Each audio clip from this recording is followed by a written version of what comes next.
Hey guys, and welcome back to my channel. This is part 2 of What If Naruto Was Reborn with all his memories. Before we begin, don't forget to like, share and subscribe, and also go and support the author, link in description. Pretty big house. Naruto hadn't visited the Hyuga compound much in his past life, but he had always remembered it being large. Standing in front of it always made him feel so small. It would probably take 3 of his clones stacked on top of each other to reach the top of the door. I wonder if Hiashi is compensating for something, Naruto thought to himself. Thank you for walking me home, Naruto-kun. Naruto turned away from the door and smiled at a blushing Hinata. The girl's happy smile made his grin widen. He enjoyed their time together, and was happy she had let him take her out. Her stuttering had disappeared as they were walking to her house, something else that added to his joy. That meant she was becoming more comfortable around him. Naruto frowned when he felt Hinata slip her hand out of his. He sighed to himself. He'd have to wait a while and let their relationship evolve until he could do that more frequently. He had gotten lucky tonight. I'm really happy that I got a chance to hang out with you today, Hinata said shyly, bowing a bit to him. Maybe, if you're not busy later on, we could. When we're not on missions, we'll hang out again sometime. Naruto grinned. Promise? Yeah, Hinata nodded with a smile. Silence followed after that. Hinata nervously shuffled her feet, waiting for him to say something. Or did he have to say something? Maybe she should just say goodnight and go inside her house. Regardless, this moment was very awkward for Hinata. Naruto was content to stare at the girl with a warm smile on his face. Well, good ni. Hinata-sama. Hinata jumped when she heard her cousin's voice. Naruto turned and stared at the newcomer. He smiled a bit when he found out who had spoke. Hey, Neji. Naruto smiled in greeting. The Hyuga boy raised an eyebrow at him. How do you know me? Neji asked tentatively. You were Rookie of the Year before our class. Naruto replied. I'm Naruto Uzumaki.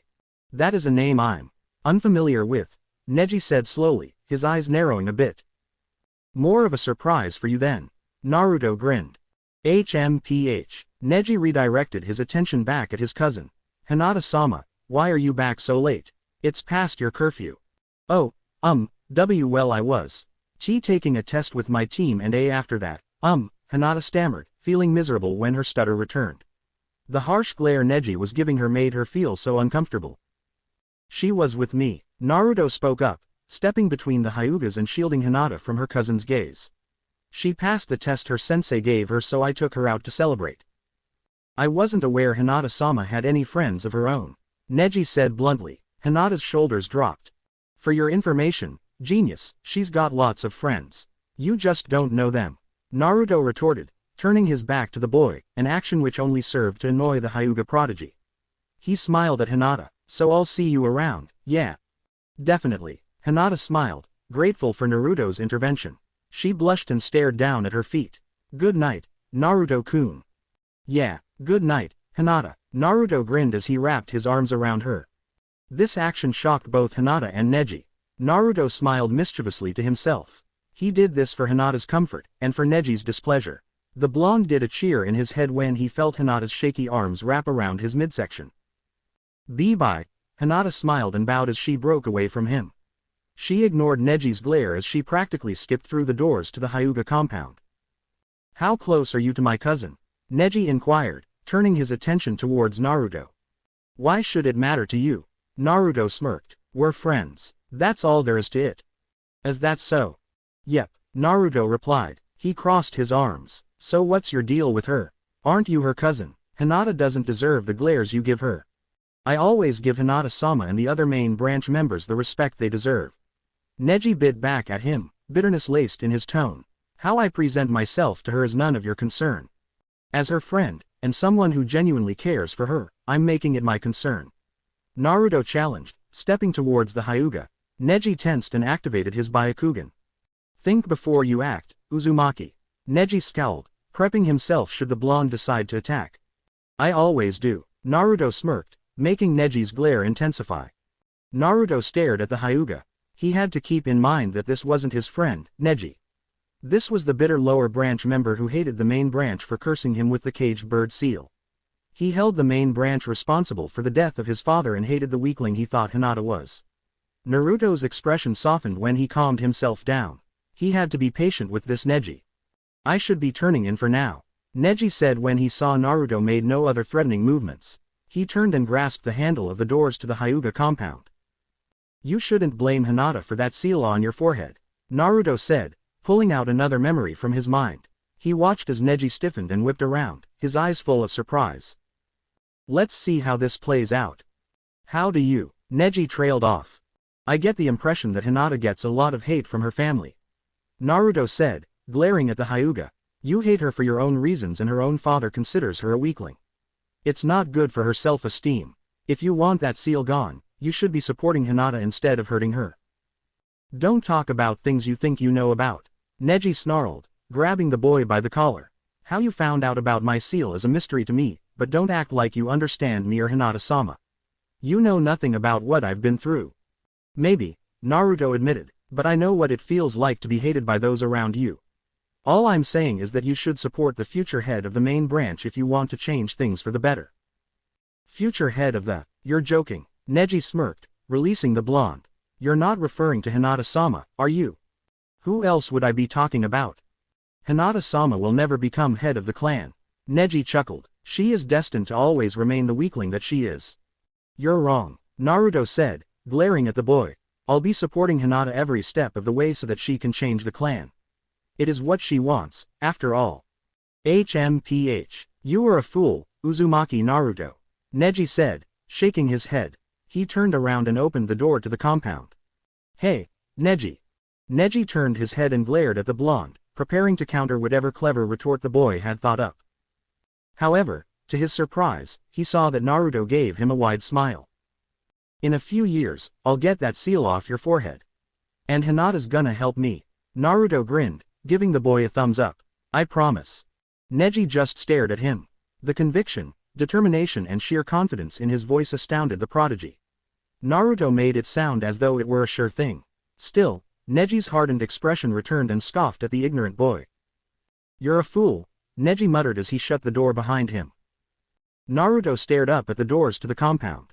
He folded his arms behind his head and turned on his heel, walking in the direction of his house. You'll see, Neji, Hinata will make things better for the lower branch, Naruto said as an old memory flashed through his mind. So Neji, how do you feel? The Hyuga boy slowly reached up and touched his forehead. In front of him was his cousin with a scroll of some sort in her hands. Hinata had a look of astounded joy on her face. Naruto stood behind her, laughing with mirth. It worked, Hinata smiled, embracing her cousin much to his surprise. Neji awkwardly patted his cousin on the back. Here you go, buddy. Naruto laughed, handing the boy a mirror. See for yourself. Neji's eyes widened as he took the mirror with shaky hands. Hinata released him as he gazed at his reflection. It's gone, Neji whispered. He touched his fingers to his forehead again. The caged bird seal was gone. The mirror slipped from his hands and the Jonin fell to his knees. His vision turned cloudy when tears sprang from his eyes. Hinata also had tears of joy in her eyes. Naruto embraced her from behind, smiling at Neji as tears streamed down his face. What are you crying for? Naruto laughed, intertwining his fingers with Hinata's. You're a free bird now, Neji. Smile. Neji got back up and wiped the tears from his eyes. He bowed towards the head of the Hyuga clan, thanking her from the bottom of his heart. Thank you, Hinata-sama, Neji said as sincerely and warmly as he could. He gave the new clan head a warm smile. Thank you so much. XXXXX. Naruto smiled in remembrance of the day Hinata changed the Hyuga clan for the better. It had been a few weeks before their final battle had taken place.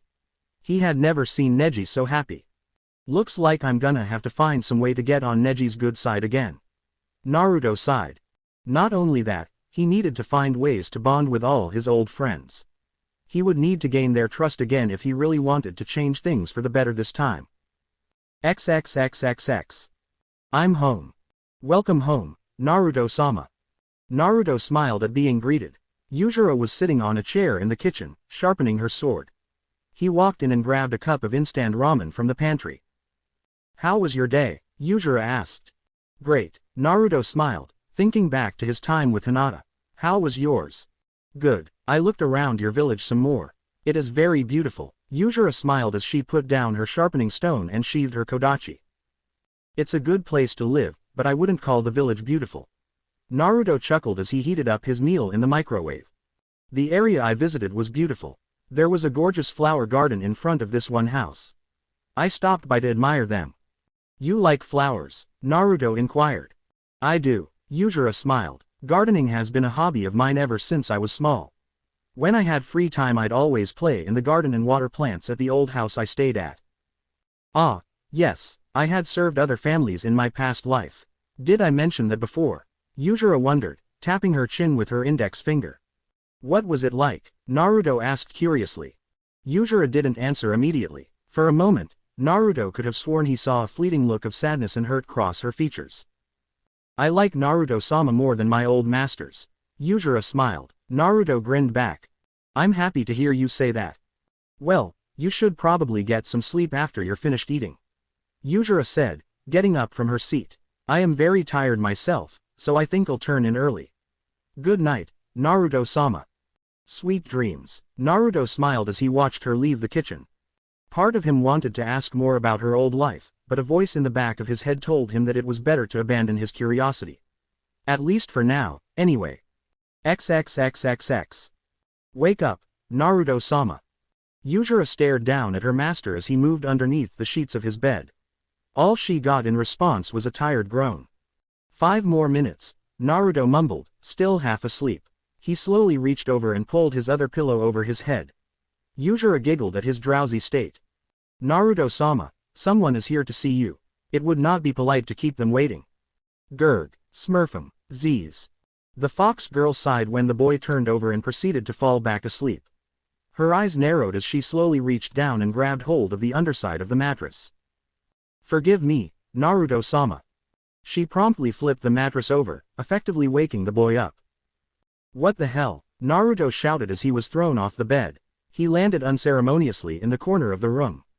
Ah, good morning. Yujiro beamed at him, bowing her head towards him in greeting. What was that for? Naruto demanded as he picked himself off the floor. He grumbled at the clock next to his bedside that flashed the time, 7:30, back at him. What had possessed her to wake him up so early? A guest is here to see you. Yujiro repeated, still smiling as she made her way to the kitchen. You should give him a proper greeting. Huh, but who would visit me so early in the morning? Naruto grumbled, rubbing his eyes in an attempt to chase away his lingering drowsiness. Upon entering the kitchen, he was mildly surprised to see a ninja with white hair sitting at the table. Kakashi-sensei, Naruto said curiously. The copy nin gave him a quick wave of acknowledgement, his nose buried in the latest issue of Ika Ika. What are you doing here? We had things to talk about today, yes. The Jonin replied cheerfully, finally turning to face his student. You said we'd meet up, so here I am. Yeah, at noon, Naruto groaned. Why are you here so early in the morning? Kakashi-san mentioned to me that he wanted to take you somewhere. Yujiro answered for him. There is someplace he wants to show you. And where would that be? Naruto asked as he sat down at the table. We can talk about that later. Kakashi replied, smiling under his mask. We'll eat and then we'll head over to the place. Not going to tell me what or where it is. And ruin the surprise. Whatever. Naruto sighed, shaking his head. Despite his tired state and annoyance by his sensei's secrecy, it almost felt nice to have Kakashi mess with his head again. 2 bowls of ramen were presented to the both of them. The 2 ninja thanked Yujiro for the meal and proceeded to dig into their meals. It was only after the first few bites that Naruto noticed Yujiro wasn't eating with them. Aren't you going to eat anything? Naruto asked as the girl stepped towards the door. I would join you if I could, but I had planned to do some shopping this morning and I'd like to get that done as soon as possible. Yujiro smiled back at him. I wanted to get some more ingredients so Naruto-sama would have more to eat than just ramen. You don't need to do that. I can survive on ramen just fine. Naruto grinned. You need variety in your diet.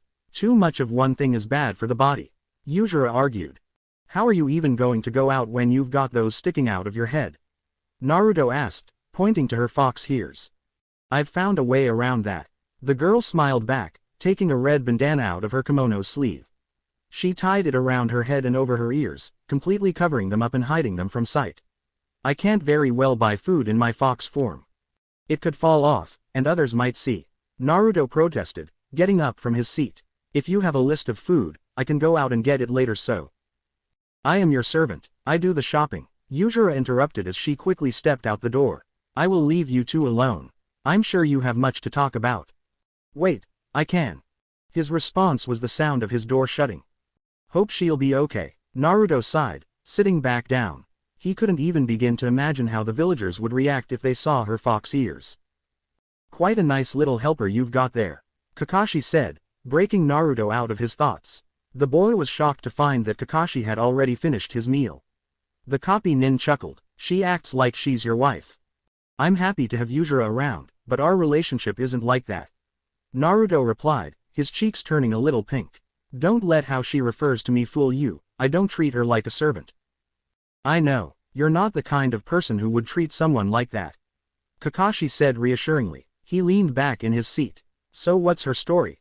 I haven't asked, Naruto said in between bites of his meal.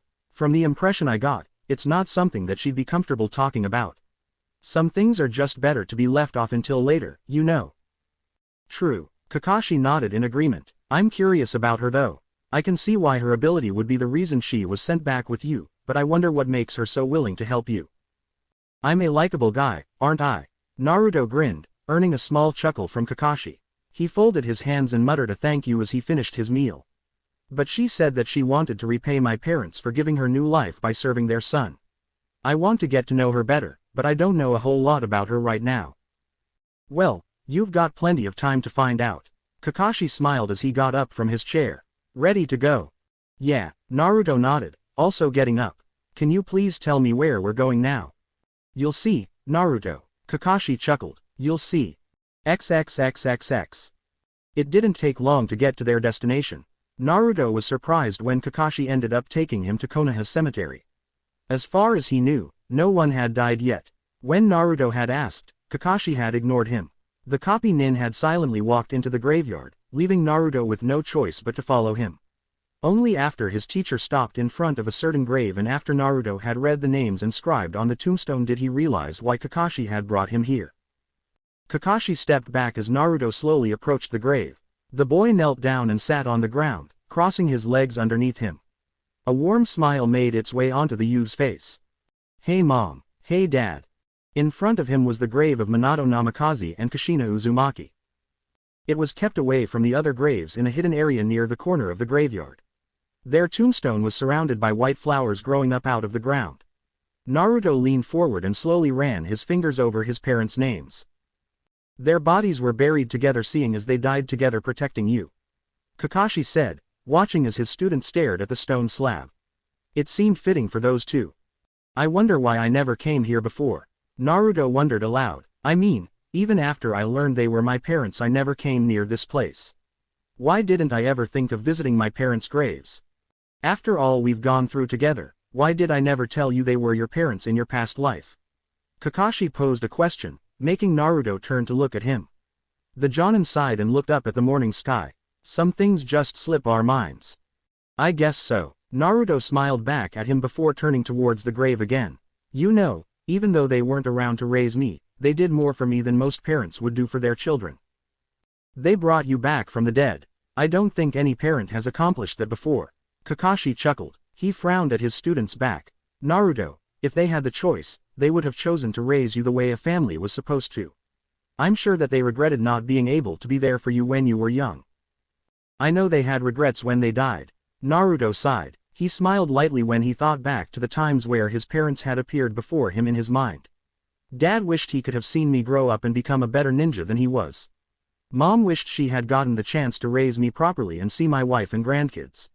I died with regrets too. You were lucky to have parents like them. Naruto grinned when he felt a hand on his shoulder. The teacher and student stared down at the grave, remembering the couple that had done so much for them. They loved you. You know that, right? I never doubted that. Naruto grinned as he hopped to his feet. They were great parents. I'll make them proud by having things go right this time around. I won't have any regrets in this second lifetime. Neither will I, Kakashi affirmed. Naruto looked up at him. My regret was that I wasn't there for my sensei's child when he was younger. I plan to rectify that in this lifetime. He smiled down at Naruto. I'll be here to help you every step of the way. I never doubted that either. Naruto smiled. I trust you, Kakashi-sensei. I'm glad that sharing my memories with you was the right choice. Well, We should probably get going, Kakashi said, turning away and walking in the direction of the exit. Before going to your house, I left notes at Sasuke's and Sakura's homes to meet us at the training grounds at 10. Kakashi-sensei, it's only 8:30. Naruto pointed out, giving the man a teasing look. Don't tell me you actually plan to arrive early for once. Of course not. After we have our chat about the possible future, I have a few errands I need to run. I shouldn't arrive at the training grounds until at least 12. Kakashi's eye crinkled in a smile. I have a reputation to uphold, you know. Ha ha ha, they'll be so mad when you finally show up. Naruto laughed. It'll take a while for them to finally realize you never arrive on time to anything. That's too bad for them then. Kakashi chuckled. So, let's get going then. I know a good place where we can talk and have some food if you're hungry. Actually, let's meet up at Ichiraku's in an hour or so. Naruto said, his smile turning wistful. I kinda want to hang around here for a little while longer, if that's okay. Alright then, Kakashi nodded, understanding Naruto's request. He smiled lightly under his mask. See you at Ichiraku's in an hour then. Don't be late. That's funny coming from you. Naruto laughed. Touché. Kakashi chuckled, giving the boy a quick wave and goodbye. See you later. Bye. Naruto grinned, turning back towards the grave. He was sure, somewhere, his parents were watching over him. They had always been watching over him. Even if they were dead now, Naruto would fight his hardest to make sure that his new life wouldn't be wasted. I won't die. I'll change things, I promise. Naruto smiled, speaking to his parents in the afterlife. That way, maybe, none of them would have any more regrets. XXXXX. Dobi, where were you? Sasuke demanded when he spotted Naruto walking down the trail. We've been waiting for 2 hours. Why didn't you show up sooner? Sakura shouted immediately after Sasuke. Naruto shrunk back when he saw her hand twitch. Sorry, I had to go do some shopping first. Naruto said defensively. I had to make multiple trips. Carrying 35 packets of instant ramen across the village and back to my house isn't easy. HMPH. Just don't let it happen again. Sasuke scoffed. Waiting on our sensei is bad enough. Waiting on you makes it worse. Sorry for leaving you alone with this guy, Sakura. Naruto whispered loudly, making sure the Uchiha could hear him. Tell me the truth. Trying to make conversation with him was like talking to a brick, right? It would have been nice if he responded with something other than a grunt or a growl. Sakura giggled, surprising Naruto by her joking along with him. Hey, I'm standing right here, Sasuke said indignantly, giving his teammates a glare.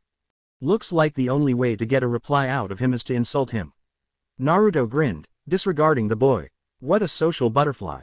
Was my company really that bad, Sasuke-kun? Sakura asked innocently. HMPH. Sasuke turned away from them, his cheeks turning a bit pink. Well, I'd prefer your company over the Dobis any day. Now see, I tease, you hurt. Naruto said mockingly, smiling when he noticed Sakura blush. Sasuke chuckled as he glanced around the area again. Now, where the hell is our sensei? Hello.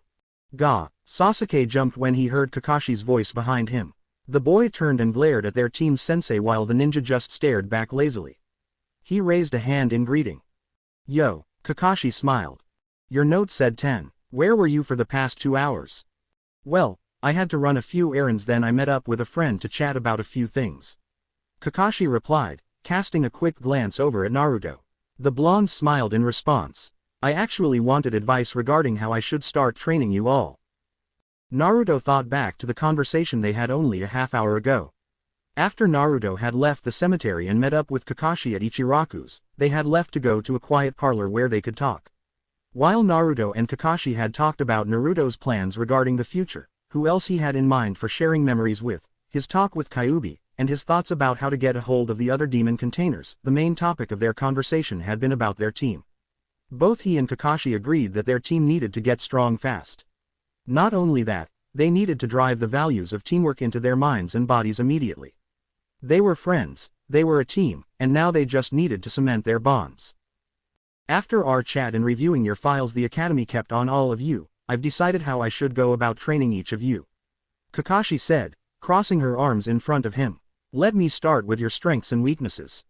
He pointed to Sasuke. Sasuke, Kakashi said, giving the boy a stern look. You are very talented for someone your age. You know a good amount of ninjutsu, your taijutsu is great, and your sharp eye and mind will help you defend yourself against genjutsu. It just comes naturally to me, Sasuke said, smirking at the praise he was receiving. His sensei shouldn't expect anything less from him. I am a Uchiha, after all. That's your flaw, Kakashi said, surprising Sasuke by his blunt statement. That arrogance and superior attitude will not be tolerated. This is a team, Sasuke. You have to see your teammates as equals, not as inferiors that get in your way. You need to learn to work with them if you want to become a ninja.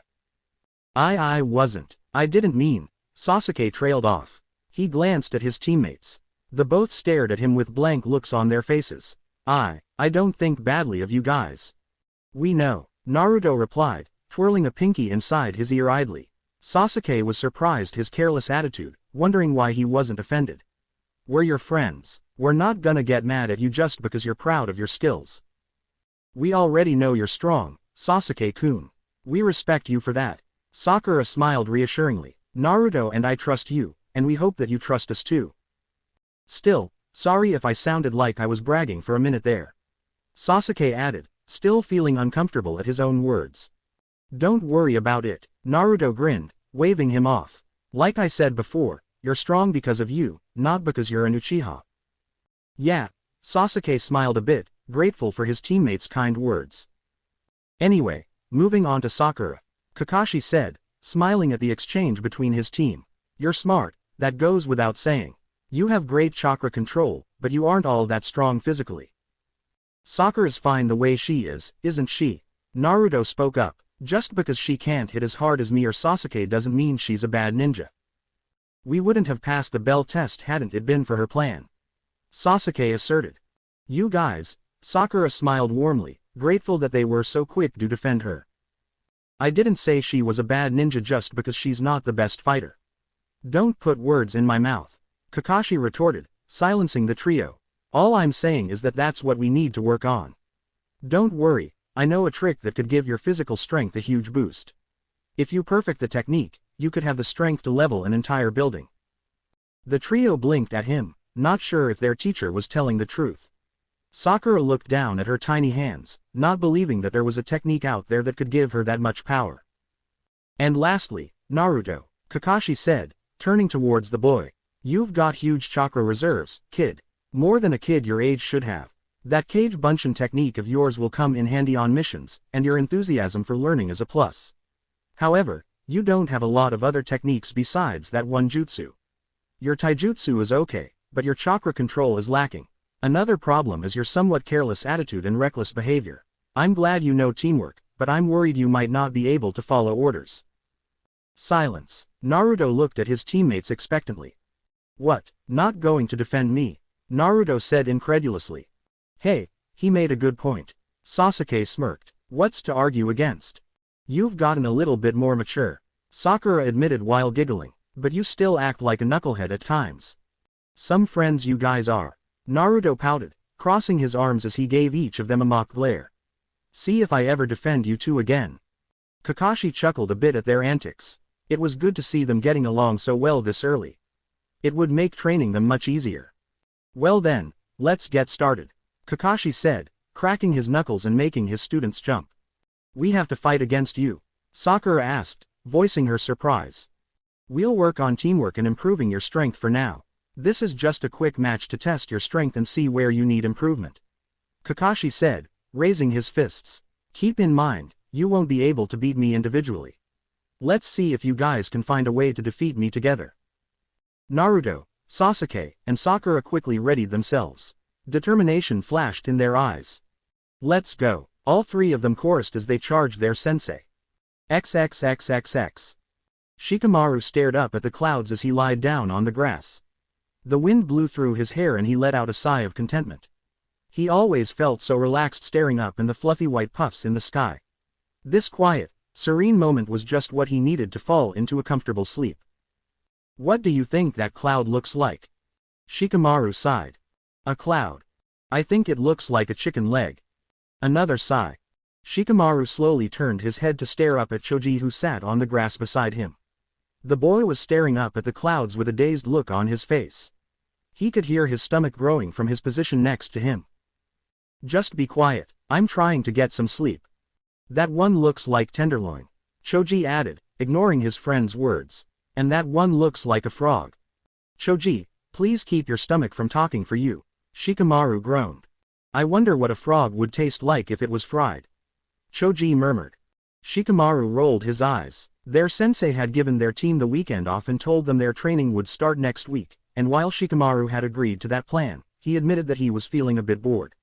It was hard finding things to occupy his time when he wasn't sleeping, and Choji wasn't a good shogi opponent. Hey guys.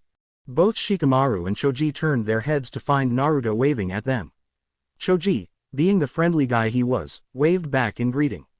Shikamaru just arched an eyebrow at the blonde. What are you doing here? Shikamaru asked. Does it matter? Naruto grinned. Not particularly, Shikamaru shrugged. If you really want a reason, I got done with training a while ago and since Sasuke and Sakura had things to do, I needed someone to hang out with. And now I found you guys. Truthfully, Naruto had been looking for the two of them after he had left the training grounds.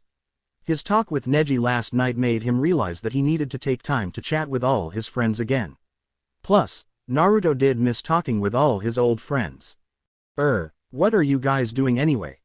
Looking at the clouds, Choji answered for Shikamaru. He pointed up at the sky again. What do you think, Naruto? Doesn't that cloud look like a piece of steak to you? I think your hunger might be getting to you, Choji. Naruto smiled as he glanced at the cloud that looked nothing like what the fat boy had mentioned. Well, I am pretty hungry, Choji admitted as he rubbed his stomach. How about we go out to eat then? Naruto offered. It'll be an early dinner. Sounds good to me, Choji nodded vigorously as he got up. Come on Shikamaru, let's get something to eat. How troublesome, Shikamaru muttered. He'd much rather stay and look at the clouds. I'll buy for you guys. Naruto grinned. Shikamaru sat up. Where are we eating at? XXXXX. Ino idly twirled her blonde locks as she let out a huge sigh of boredom. She glanced out the window, seeing that the sun was already setting. Watching the shop can be really boring sometimes, the girl moaned. Her parents ran a flower shop and since they usually had other errands to run, they usually left Ino in charge of the shop. She liked managing, but on slow days like this one, she often found herself bored sitting at the counter, waiting for a customer to show up. I would have more to do if it weren't for my good-for-nothing team. Ino sighed dejectedly, slamming her head down on the countertop. She had expected her sensei to teach her and the others all kinds of new tricks after passing their test the other day, but to her surprise and annoyance, he had given them the weekend off. While Shikamaru and Choji had no objections, lack of training meant that the other teams were going to get stronger than theirs. How am I supposed to impress Sasuke-kun if I can't train with my team? Ino groaned. Hello. A chipper, annoying voice resounded in her ears following the bell that rung whenever someone entered or exited the flower shop. Ino grimaced when she saw who her customer was. Hey, Naruto, Ino greeted in a deadpan voice. Her parents had always told her to make customers feel welcome, no matter who they were. What are you doing here? This is a flower shop, right? I came here to buy some flowers, obviously. Naruto grinned at her. You like flowers? Ino questioned in mild interest. She had always thought boys hated flowers because they weren't manly or something like that. I remember gardening a bit when I was younger. It gave me something to do. Naruto smiled as he examined a few vases. Do you have any flowers you'd recommend? What are you looking for? Well, I'd like a few seeds for flowers that grow quickly, and I'd like a small banquet if you have one. Naruto requested politely. All right, these ones are pretty easy to grow. Ino nodded, handing him a couple seed packets. She also gave a small bouquet with an assortment of purple, red and white flowers. And this bouquet is pretty cheap and makes a great gift. Who do you plan on giving it to? A good friend of mine. Naruto smiled in response. She's been helping me out a lot recently, so I thought that maybe I'd do something nice for her in return. Huh, that's very thoughtful of you. Ino smiled, complimenting him and giving him a couple of points for the gesture. I'm sure she'll like them. I hope so. Naruto grinned. She said she enjoyed gardening, so she might become a frequent customer. Whatever is good for business. Ino smiled. Naruto chuckled a bit. It was weird. Here she was, having a normal conversation with the most hyperactive, annoying ninja in her class, and for once Ino didn't feel like planting her fist into his skull. Hey, Ino. The girl blinked as a small, white flower was presented to her. Naruto grinned widely at her. He had taken it out of the banquet. A flower for the pretty flower shop girl. Ino grinned as she took the flower from him. Naruto might be annoying at times, but at least he knew how to flatter well. Don't think for a minute that this will get you a discount. Ino smirked. Naruto laughed in response. XXXXX. These are for you. Yujiro blinked as she stared down at the bouquet of flowers in her hand. She watched as Naruto placed a few seed packets on the desk next to his bed. Why? The fox girl asked, tilting her head to the side curiously. You mentioned before that you liked gardening. I bought the seeds so that maybe you'd have something to do when I was out of the house. Naruto smiled at her. And the flowers? Yujiro asked, staring down at the bouquet that had been given to her upon his arrival a few minutes ago. Naruto had arrived home a few moments ago. Yujiro greeted him, as she usually did, but was surprised when he had given her a beautiful bouquet of flowers and told her he had bought some flower seeds for her to grow. She couldn't imagine what reason he would have for doing so. A thank you, Naruto replied, walking up to her. You've done a lot for me, Yujiro. You take care of the house while I'm gone, you cook me breakfast, you got me a copy of the Forbidden Arts Scroll, gave Kakashi his memories back, and other small things that I'm grateful for. It just seems like you've done so much for me and I've done nothing to repay you. I want to make sure you know that I appreciate all you're doing for me. I am undeserving of Naruto-sama's praise, Yujiro murmured as she looked down at her feet. Thank you. Don't worry about it, Naruto grinned. There's a small flower patch outside where you can plant the seeds. I'll help you dig out the weeds tomorrow. Yujiro watched her master intently. To think he was thoughtful enough to do this for her when she had only mentioned once offhand that she enjoyed gardening. She was already content with what she had, but Naruto was doing so much for her. He said it was to repay her for all she had helped him with before, but still. Is there anything Naruto-sama wants in return? Yujiro asked timidly. Is there anything I can do to repay you for this kind gesture? Yujiro asked curiously. I told you, it's fine. Naruto sighed, shaking his head. This girl just didn't know how to accept a gift and leave it alone. It just feels like you do so much for me. Well, more than a master should for his servant and I. Yujiro trailed off, not knowing how to continue. Yujiro, you're my friend. Naruto said, shaking her shoulders a bit. I did this because I care about you. Can't we just leave it at that? The Inari Kitsune stared into her master's eyes. He was so different from the others she had met in her past life. He was so kind. Even if you say that, Yujiro started. Naruto held his hand up to stop her from speaking. Fine, you want to repay me. Then you've gotta help me train. Naruto said as his eyes narrowed. I already talked about it with Kakashi. In a few months, we'll be going to Wave to protect Tazuna. From Zabuza and Haku, Yujiro nodded, searching through the memories she had gained from Naruto. But what do they have to with anything? I think I found a way to get in contact with Utakata and find the three-tailed demon beast. Naruto smiled. To do that, I'll need to go to Kurigakure and get some information regarding their locations. Of course, I'll need a good reason to visit the village. What do you intend to do? This time around, we plan to capture Zabuza. Naruto grinned. And you're gonna help me train and get strong enough to do so. Will you help me? You didn't even need to ask. Yujiro smiled. Do you see the target? Naruto took a quick look around. He held his headset as he spoke into the speaker. Not yet. No sign of the target. Naruto replied. So it's not in the north part of the forest. Kakashi murmured to himself, rubbing his chin thoughtfully. He adjusted his headset as he spoke through the mic. How about you, Sakura? Nothing in the south. I've searched everywhere but there's no sign of it, came the annoyed reply. I found it. Sasuke's voice crackled in their ears. It's in the west part of the forest. Good job. Kakashi nodded in approval. Naruto, Sakura, head over there and give Sasuke some backup. Already on it, the two said in unison. They arrived at Sasuke's position in less than 2 minutes. The boy gestured behind him with his thumb. It's over there, the boy said quietly. I'm glad you found it so quickly. Naruto grinned. Having the Sharingan helps. Sasuke smiled back, his red eyes having 2 black tear shapes around the iris. Naruto just smiled in response. The demon container and Kakashi had discussed it, and they both decided that it was best if Sasuke got his Sharingan early on to help increase his strength. The boy had unlocked his Sharingan ability during a hard training session with Kakashi a few months back. While the eye technique wasn't complete, it still gave the boy great eyesight. On my signal, Sasuke whispered. Naruto and Sakura readied themselves. 1, 2, now. 3 Narutos jumped out from the brush and tried to grab the small black creature that was their target. It hissed and jumped out of Naruto's reach, making the trio collide with themselves and poofing the clones out of existence. Sasuke jumped out and tried to block the creature, but just as he was about to grab it, their target, it twisted out of his grasp. It's a shame these eyes don't make me any faster, Sasuke muttered under his breath as he made another grab for the target. Don't let it get away, Naruto shouted as it jumped out of Sasuke's reach. I'm not spending another 2 hours looking for this damn thing again. Sakura, stop it, Sasuke yelled as the target made a break for the bushes.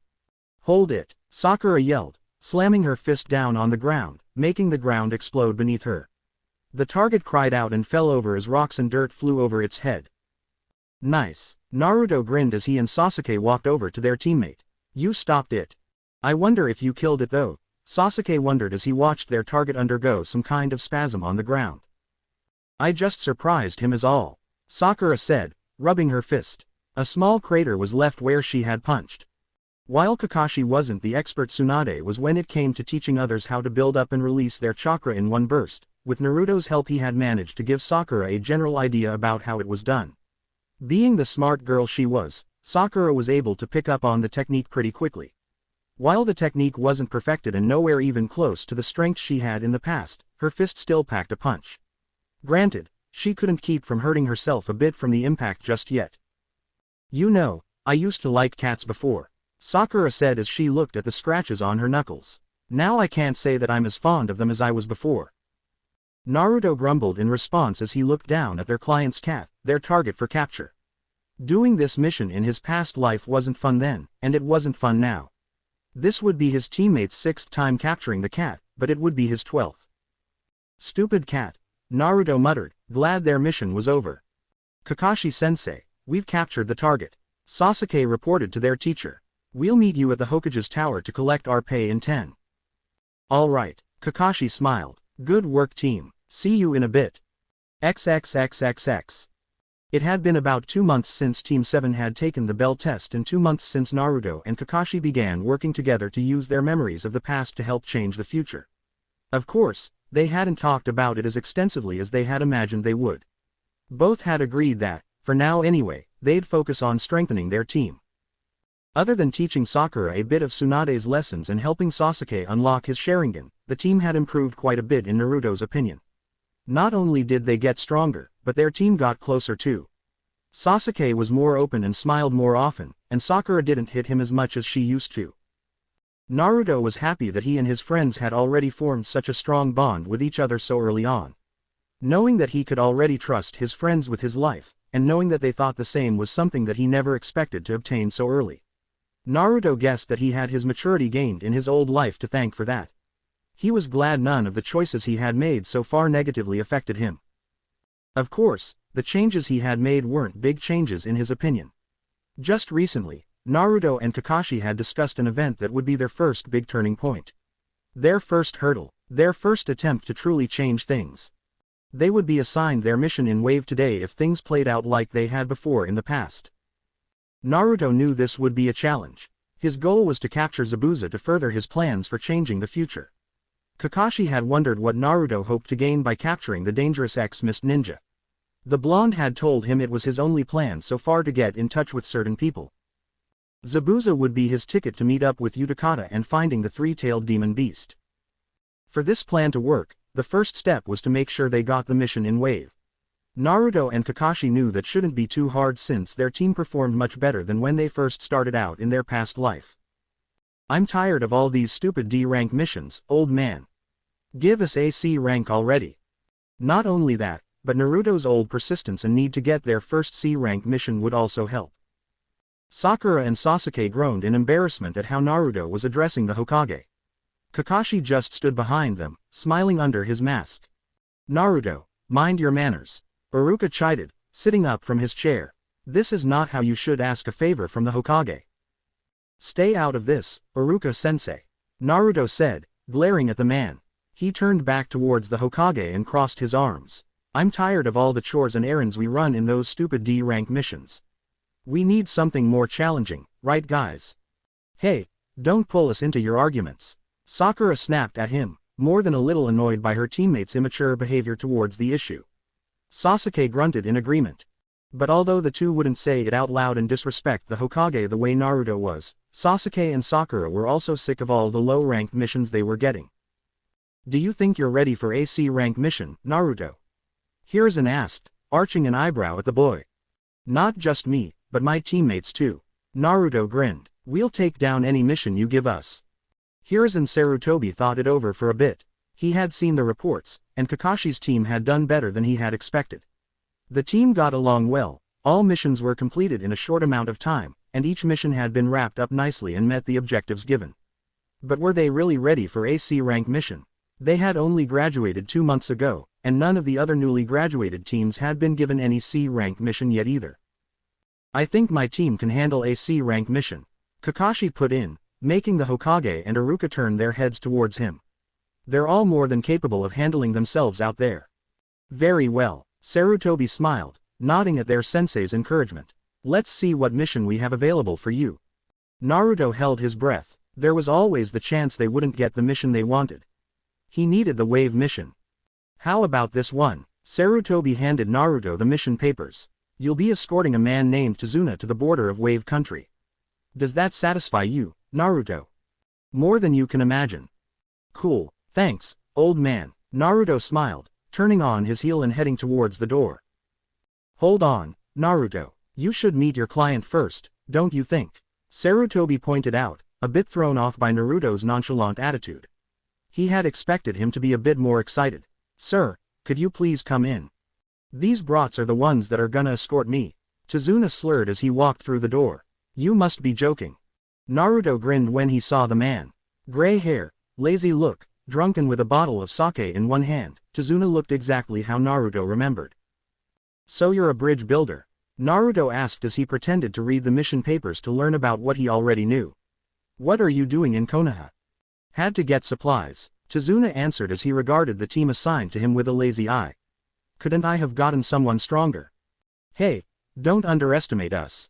Naruto smirked. We just might end up saving your life on this mission. Tazuna blinked. It could just be his drunken mind influencing him, but the lad sounded like he knew something. Faye, yeah right. Tazuna chuckled, shaking his head. As if a shorty like you could protect me. He turned towards the man with the mask whom he assumed was their sensei. So when can we leave? How about tomorrow morning? Kakashi offered, smiling at the old man he could now remember. My team has already gone on a mission today, so we need time to rest. It'll be our first mission outside the village. What was the mission? Tazuna asked curiously. We had to find someone's cat. Sasuke answered bluntly, his tone sounding as unimpressive as the mission. Most dangerous mission we've had so far. Tazuna sighed to himself. Hopefully they won't run into too much trouble. XXXXX. So you guys got a C-rank mission.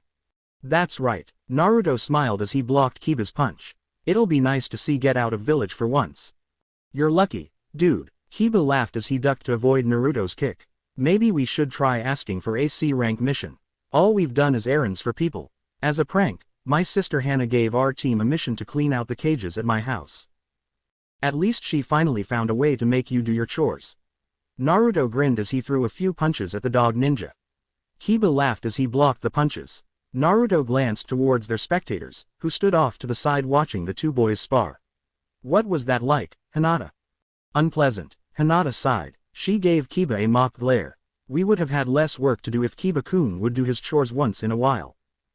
You need to think of your teammates, Shino added, not lifting his head, which was buried in another book on bugs.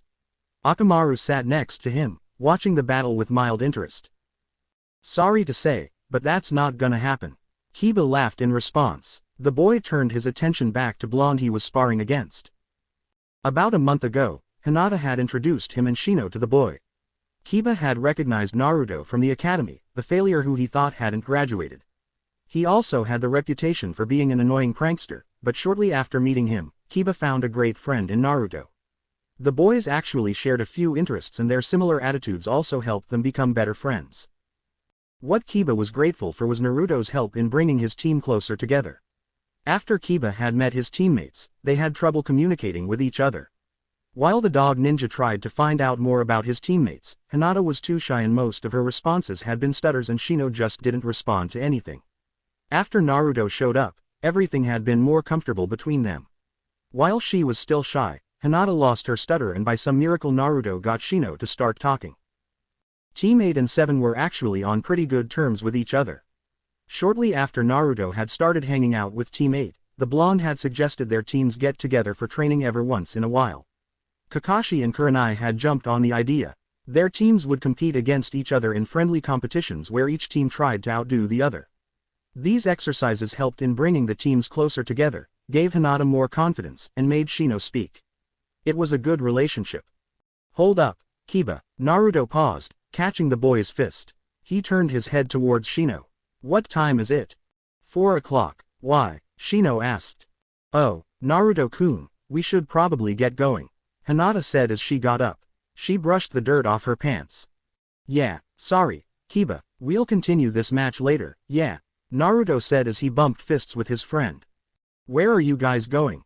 Kiba asked curiously. A sly smirk slowly made its way onto his face. Could it be, is Naruto taking you on a date, Hinata? No. It's just TT that IO offered to go pick up some food for my family and Naruto said he'd come with me to help, is all. Hinata replied as she blushed at Kiba's insinuation, breaking into a fit of stuttering. Calm down, I was only kidding. Kiba chuckled. The only time she stuttered or blushed now was when someone joked about her and Naruto's close relationship. He turned towards the blonde. Sucks for you, huh? I like spending time with Hinata. Naruto grinned at him. He smiled at Hinata, but maybe we should go on a date sometime. What do you think? Don't joke like that, Naruto-kun. Hinata blushed, shuffling her feet and squirming cutely at the boy's suggestion. I wasn't even joking, Naruto muttered so that only he could hear. He waved at Kiba and Shino as he and Hinata moved to leave. See you guys when I get back. Yeah, good luck on your mission. Kiba called back at him as his friends left. Akamaru barked his goodbyes while Shino just acknowledged the departing duo with a short nod of his head. XXXXX. Hey, Yujiro. Ah, Naruto-sama, welcome home. Naruto smiled at the girl who bowed in greeting. He took note of the water can in her hand as he observed her work with a smile on his face. Those flowers grow fast, Naruto said as he stared at the myriad of colors in the flower patch in front of his apartment. They look beautiful. Thank you. Yujiro smiled as she bent down to cover up some newly planted seeds with some soil. She sprinkled some water over them as soon as they were covered. After Naruto had bought her some seeds from Ino's shop, every time he woke up and came home he'd see the fox girl gardening. She really enjoyed the hobby as she said, and took pride and care in her work. The various colors that surrounded the front of his apartment really made it seem like a better place to come home to. Naruto had helped Yujiro extend the length of the flower patch to give her a bigger area to garden. Yujiro actually knew Ino now that she actually made herself a frequent customer at her shop to buy seeds. Of course, Ino didn't know about Yuzura's relationship with Naruto, or that they lived together. She didn't know what Yujiro was since the bandana she wore around her head in public always kept her ears hidden and out of view. Yujiro was actually good friends with the girl now. Naruto smiled as he bent down next to Yujiro and smelled the flowers that bloomed in front of him. He was glad that doing this for Yujiro had turned out to be such a great idea. How was your day? Yujiro asked as she and Naruto got up from their squatting positions. We got the mission in Wave today, Naruto said as he walked up the steps to their apartment and to his room. Yujiro followed close behind him. So then this will be your first challenge then, Yujiro said softly as she followed him into their room. Capturing Zabuza will be no easy task. You're telling me, Naruto sighed as he ran his fingers through his hair. I barely managed to fend him off last time. If we hadn't freed Kakashi-sensei from the water prison, we probably would have died right there. But you're stronger this time. Your friends trust you and Kakashi-san is there to help you. Yujiro smiled at him reassuringly. You'll be fine, I'm sure. I'm still worried, but hearing you say that makes me feel better. Naruto smiled at her as he pulled out a drawer on his dresser and took out a large scroll. Not only that, but I'll have you here to watch my back. That gives me even more confidence. Hearing Naruto-sama say that makes me happy, Yujira smiled softly as her cheeks turned a little pink. Knowing that I can assist you makes me happy as well. Yeah, well, it's no joke that you've been a great help in preparing me for this. Those training sessions with my team, Hinata's team, and you have made me stronger, I think. Naruto smiled as he unfolded his copy of the Forbidden Arts scroll. Plus studying this thing would have been a lot harder by myself. Naruto and Yujira smiled at each other as they sat down with the scroll unfolded in front of them. They skipped to the part of the scroll that included seals of all kinds. They both immediately got to work studying. Other than training, Naruto spent a lot of time going over the Forbidden Arts scroll with Yujira. The Kitsune girl had mentioned before that maybe he'd have some luck studying seals. His father had been an expert in the art of sealing, and while Naruto was nowhere even close to 1/4 of his father's skill, he could already perform quite a few low-level sealing techniques, such as locking doors and locking items in place. They were small accomplishments, but studying these techniques would help him in mastering more advanced techniques. Yujira pulled out a small scroll from her kimono sleeve and unraveled it. She carefully wrote a few symbols on it and showed them to Naruto. The boy glanced at the seal she had been studying and nodded in thanks. He took the scroll and added a few more symbols to it. He'd be taking the Forbidden Arts scroll with him on the mission. Yujira would also be going with him on the mission for backup to help him. The seal nowhere near completion, you know that right? Yujira asked him as she rolled up the Forbidden Arts scroll. Maybe not, but I'm sure we can write down some more during the mission. Naruto replied as he rolled up the smaller scroll. Besides, I'm sure when we find out information regarding the three-tailed demon beast we'll find people who are capable of helping us seal it. The smaller scroll in his hand had a modified version of his seal for the Kyuubi written on it. Naruto was sure that when he got into Kurigakure, he'd find someone who'd help him complete it. XXXXX. Morning, guys. Naruto waved as he approached his teammates. Both glared at him for his lateness. Naruto, why are you so? Kakashi-sensei wasn't gonna be on time, so what's the point of coming early? You know he arrives at least 2 hours late to everything.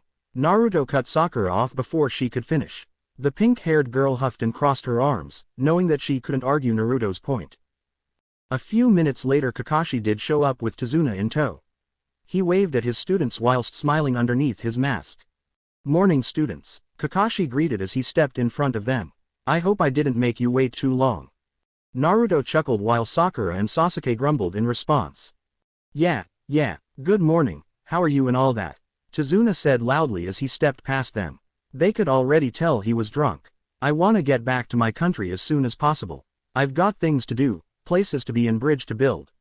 Just don't let anything happen to me. You have my word that nothing will happen to you, Kakashi assured. He smirked under his mask. I mean, this is just a C-rank mission. It's not like anyone's out to kill you or anything, right? Yeah, Tazuna mumbled quietly. They all exited the village. Naruto stepped next to Kakashi. That was mean, Naruto whispered. Kakashi shrugged innocently. Is your friend planning on coming with us? Kakashi asked his student as he glanced at the woods. Naruto turned to see where Kakashi was looking. He saw a small white fox look at him before it hopped into the bushes. The blonde nodded at his teacher. She'll stay hidden, but you never know what might happen, Naruto replied. Kakashi nodded, understanding that they might need the help. What are you two doing? Let's go, Sakura's voice called back at them. Coming, Naruto called back as he ran to catch up with his teammates and their client. Kakashi followed behind them at his own pace. The party strolled down the trail for a couple hours, making idle chit-chat with each other. Since he was bored during their walk, Naruto started his innocent act and commented how it was his first time leaving the village, something his teammates also commented on. It felt weird lying about things he had already done before, but not in this life. Eventually, Naruto and Kakashi saw it. The puddle. The Jonin made a few hand signs while Naruto gently nudged Sasuke and Sakura. They had improved to the point where they too could notice common things that were out of place. Team 7 stiffened when they felt killing intent coming from behind them. They all turned to see two mist ninja with gas masks on their faces with claws and chains attached to their hands coming up from behind their sensei. They whipped the chains forwards and they wrapped tightly around the copy nin. Kakashi had a look of complete surprise on his face. Do it, one of the ninja shouted as they both pulled on the chains. Tazuna cried out in fear when he saw the potentially strongest of the group he'd hired get torn to shreds. Get the bridge builder, the other ninja shouted. They rushed towards Tazuna with their claws aimed at him. Tazuna lifted his arms to cover his face in a futile attempt to block the attack. He waited for the claws to tear into his skin and rip him apart. Surprisingly, they never came. Nice one, Sasuke. The bridge builder uncovered his head when he heard Naruto's laughing voice. His eyes widened in surprise when he saw 3 Narutos and Sakura around him and a kunai pinning the chains to a tree on the opposite side of the trail. Sasuke had been the one who'd thrown it. With his Sharingan activated, Sasuke jumped on upwards and delivered a swift kick to one of the assailant's neck. The remaining ninja watched his brother fall to the ground. He immediately detached the chain and rushed towards Tazuna, thinking he wouldn't have any trouble taking care of a girl and a few clones. To his surprise, 3 more clones burst out from the ground and grabbed a hold of his arms and legs, keeping him in place. One of the Narutos called out to their teammate. "He's all yours, Sakura." The girl ran up to them and brought her arm backwards, only to bring it forward again and slam it into the mist ninja's jaw with some chakra force added to her attack. An audible crack was heard as she broke the ninja's jaw and sent him flying into a tree, where he sunk to the base of it upon impact. "We did it," Naruto laughed as he whooped excitedly. "Why yeah," Sakura smiled, even as she shakily fell to the ground. Now that the moment of battle had passed, it gave her time to reflect on what had just happened.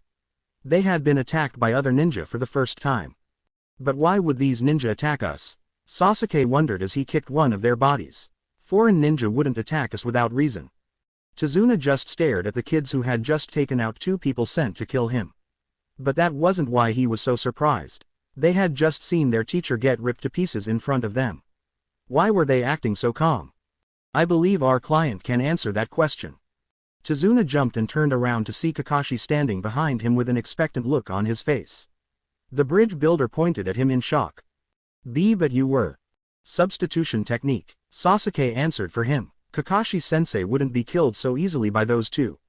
Now back to the matter at hand. Kakashi said, stepping towards Tazuna. I believe you have something to tell us, don't you? Ah, fine, Tazuna sighed. I'll tell you everything. You know that bridge I said I was building? Someone wants to stop me from completing it. Naruto sat down and leaned back against a tree to rest. He already knew everything, so there was no point in listening. Tazuna explained things the way he remembered them. Geto wanted to keep control in waves, so he needed to hire some ninja to take care of the man building the bridge. Once the bridge was completed, their country would be connected to the mainland, allowing them to buy product from people other than Geto. Tazuna couldn't afford to pay for an A- rank mission because Geto had already extorted too much money from him and the rest of the villagers. C-rank missions are generally for protection against highway trouble like bandits and wild animals. Attacks from enemy ninja just made this mission a whole lot more dangerous. Kakashi said, crossing his arms in front of him. I know I was wrong to keep it a secret from you, but please, you have to protect me. Tazuna begged them desperately. Please, for the sake of my country, my daughter, and my grandson, I have to complete that bridge. I don't know. Deceiving us is one thing, but this mission could put our lives at risk too. Kakashi said, giving the man a serious look. He turned towards his students. What do you want to do? Isn't it your decision, sensei? Sakura asked. We decide things as a team. I go with whatever you 3 choose. Kakashi replied. Well then, the answer is obvious. Naruto smiled as he sat up. He gave Tazuna a salute. We'll be your protection from here on out. Naruto, you still want to do the mission? Sakura asked him incredulously. Ninja attacked us. There will probably be more, and they'll probably stronger. We could die. I can't become the Hokage if I'm not afraid to put my life on the line for others. Naruto replied fiercely, slamming his fist into his palm. I won't die before I fulfill my dream. I won't die. Not this time. I'm with you, Sasuke asserted as he stepped forward. He nodded towards Tazuna. We make sure no one touches you. Sasuke, you too, Sakura gasped. So this mission got harder, so what? No matter what mission we do, there will always be the possibility of us dying. Sasuke said, turning towards her. Just because the stakes are higher doesn't mean we should run away. An Uchiha, no, Sasuke Uchiha, never run away. Naruto smiled at his friend's vigor and by his declaration that it was his choice to do this. Sasuke wasn't doing it for his Uchiha pride, but because he wanted to do it for himself. I don't know, Sakura said nervously. Despite their victory over the first 2 ninja, she had been scared throughout the entire fight. She had gotten stronger, she was sure of that, but what would happen if they ran into someone stronger? Sakura, you shouldn't be scared, Sasuke said, snapping the girl out of her thoughts. Naruto and I are your teammates. We'll make sure that you won't die. Yeah, we can protect Tazuna and you too, Naruto added, smiling at her. Thanks guys. Sakura smiled at them, happy that she had such great teammates. She turned towards Tazuna. We'll protect you, Tazuna-san.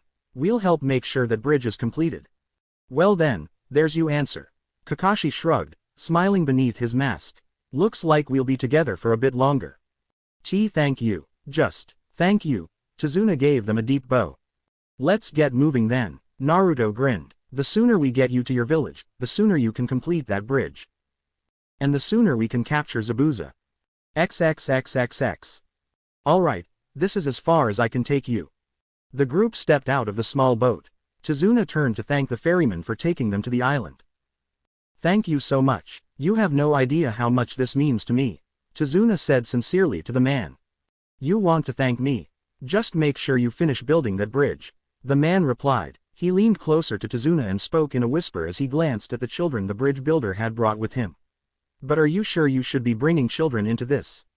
Don't underestimate them. They're more than capable of the task. Tazuna replied seriously. He glanced at Naruto after saying this. Believe it or not, they've actually saved my life already. If you say so, good luck. The ferryman departed. Here we are, Tazuna said as he walked up to his protectors. I'd say it's good to be home, but... Naruto ignored him and took note of his surroundings. A fog covered the area, cloaking everything in a misty white blanket. The demon container shivered a bit when his nerves started to get to him. He had been scared when he fought against Zabuza the first time.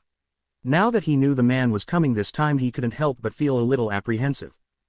The boy stiffened when he felt a hand on his shoulder. Naruto looked up to see Kakashi standing behind him with an expression that told him he was smiling. The copy nin gave the boy's shoulder a reassuring squeeze. Naruto smiled in thanks as they all proceeded forward and into the forest. Get ready everyone, we're nearing the end, so there will probably be someone here to stop us, Kakashi said gravely as he pulled up his headband to reveal his Sharingan eye.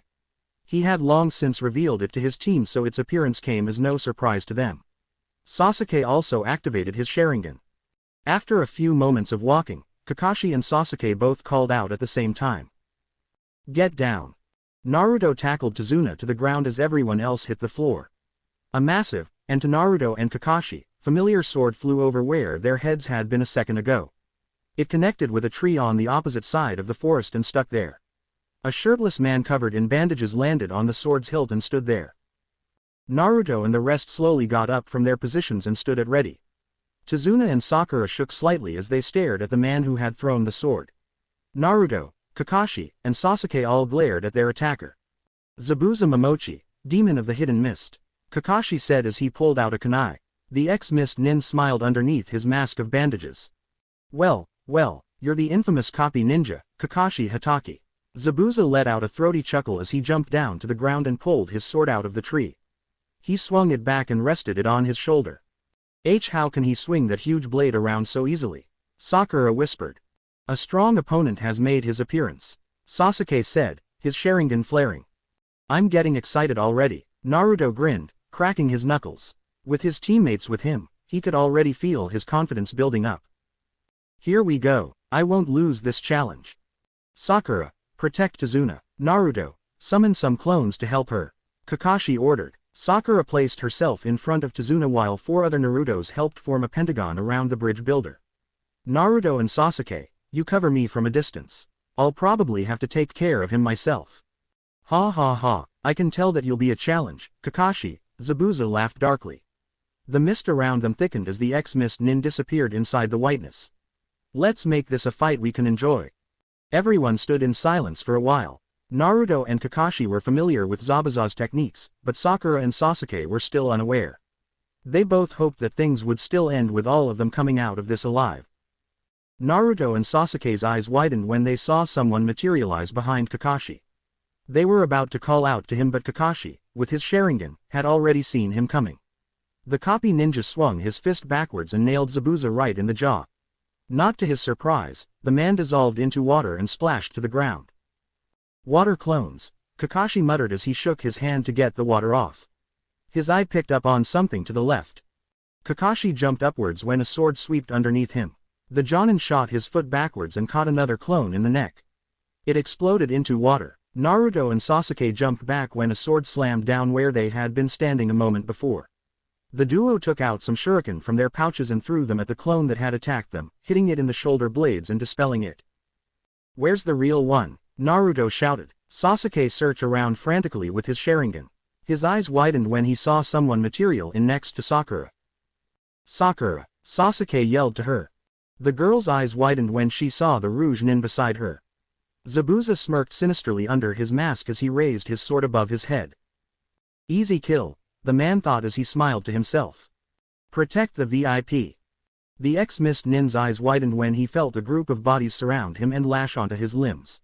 He looked down to see some blonde kids grabbing onto his arms and legs, trying to keep me in place. "Shadow clones. Impressive, but it won't make a difference to me." Just as he was about to do a massive sweep and throw the clones off, Zabuza felt a fist connect with his stomach. His eyes widened when he felt the force of the blow register with his body. "Take this," Sakura screamed as she delivered the hardest punch she could. It was enough. It sent Zabuza flying backwards as he felt the clones let go of him. He rolled across the ground before coming to a halt. The man coughed as he patted his stomach. "How the hell does that scrawny girl have such a mean punch?" Zabuza muttered to himself in wonder. "Don't forget about me." Zabuza's eyes widened as a foot connected with the side of his face. Blood from his mouth soaked the bandages covering his mouth as Kakashi's kick sent him a few more feet backwards. Zabuza quickly picked himself up and held his sword in front of him. "Damn it, these guys aren't pushovers," Zabuza growled. He quickly turned on his heel and ran in the direction opposite of where his opponents were standing. "He's retreating," Tazuna said in disbelief. "No, don't let him get to the water," Kakashi yelled when he realized Zabuza was headed towards the lake. "Dobi, get me over there," Sasuke commanded as he watched Zabuza run towards the water. Naruto nodded and formed a familiar hand sign. Two clones poofed into existence and grabbed a hold of Sasuke's arm. They ran forward a bit, pumped chakra into their arms, and threw Sasuke forward, who shot like a rocket towards Zabuza. The man felt someone coming at him from behind. He turned and was shocked when a fist collided with the side of his head. He glared at the black-haired boy who flipped over him and placed himself between Zabuza and the lake. "Get out of my way, brat," Zabuza shouted as he brought his sword down on the boy's head with full force. Sasuke, with his Sharingan, predicted his move and quickly hopped to the side. He launched a kick at Zabuza's side, which the ninja blocked, but the Uchiha used his arm to hop off of and deliver a spinning kick to the man's head as he jumped upwards. Zabuza growled as he shook off the blow and swung his fist around to hit his attacker. Sasuke caught the fist and spun back around to hit Zabuza in the shoulder. He landed on the ground next to the ex-Mist Nin, who tried to kick the boy away, but he dodged the attack with ease. A vein popped out of his forehead.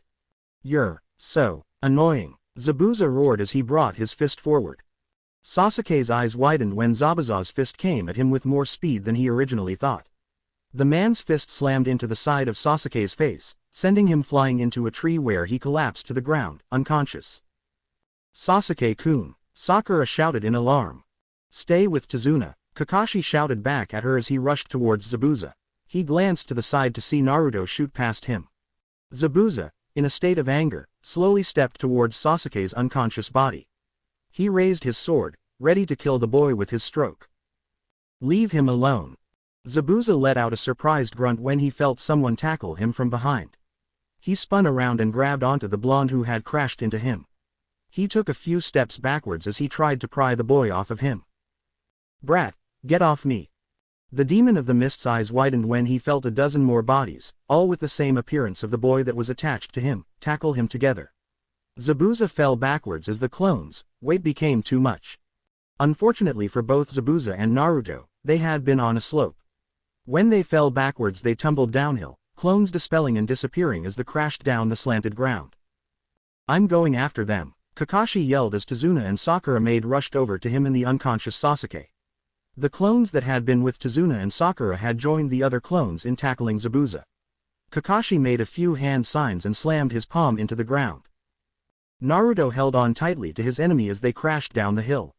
He could hear his clones disappear and Zabuza's grunts of pain as they hit rocks and trees on their way down. The slope ended sharply, and just as they rolled into a clearing, Zabuza threw Naruto off of him. Zabuza slowly got up, hearing his muscles crack as he tried to recover himself. The man growled to himself as he cracked the muscles in his neck. This is becoming more trouble than it's worth, Zabuza grumbled to himself. His head made a sharp turn when he felt a huge spike in chakra come from beside him. The assassin's eyes widened when he saw the blonde boy that had tackled him held a blue ball of chakra in his hand. A clone that had been shaping it poofed out of existence. Naruto held the ball of chakra in his hand. Let's see how you do against this attack, Zabuza. Naruto grinned. Letting out a fierce battle cry, the youth charged at the Jonin ninja. Zabuza scoffed and quickly picked up his sword that had landed beside him. He lifted his sword and aimed the flat side towards his attacker in order to block the attack. Naruto's Rasengan hit the blade dead in the center. Unfortunately, the ex-mist nin hadn't expected the attack to be so powerful. The force of the attack was strong enough to blow away his sword and send him flying into a tree on the opposite side of the clearing. This kid, he's actually got a lot of power, Zabuza thought as he slowly picked himself up. But where does he get it from? Zabuza's eyes widened when he saw the boy prepping another one of those chakra balls with another clone. The man immediately launched himself towards the boy. Shit, Naruto cursed when he saw Zabuza charge him. He hadn't even bothered to go pick up his sword. His clone disappeared when the Rasengan was completed. However, Zabuza had already covered the distance to get to him and launched a hard forward kick that connected with Naruto's stomach. The chakra in his hand dissipated as he tumbled backwards across the ground. You've got a lot of power for a runt. I'm actually really curious as to where you get it from, Zabuza said as he approached the downed teen. He took a kunai out from his back pouch. Too bad you won't live long enough to tell me.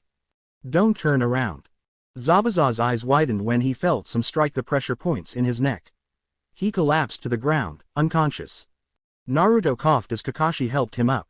The copy nin glanced at Zabuza's unconscious form. That should keep him out long enough for us to tie him up and make sure he can't do anything more to harm us. Kakashi sighed. I can't believe we pulled that off. Waiting for a chance to knock him unconscious was painful. Naruto groaned as he held his stomach and caught his breath. I wonder how Sakura and Sasuke will react when we bring him with us. Where are they? With Tazuna. Sasuke's still unconscious, Kakashi answered. Let's just, you. Naruto turned when he heard Kakashi's alarmed shout. His eyes widened when he caught sight of another familiar person. Thank you for immobilizing this man, Haku said to the duo as he bowed at them.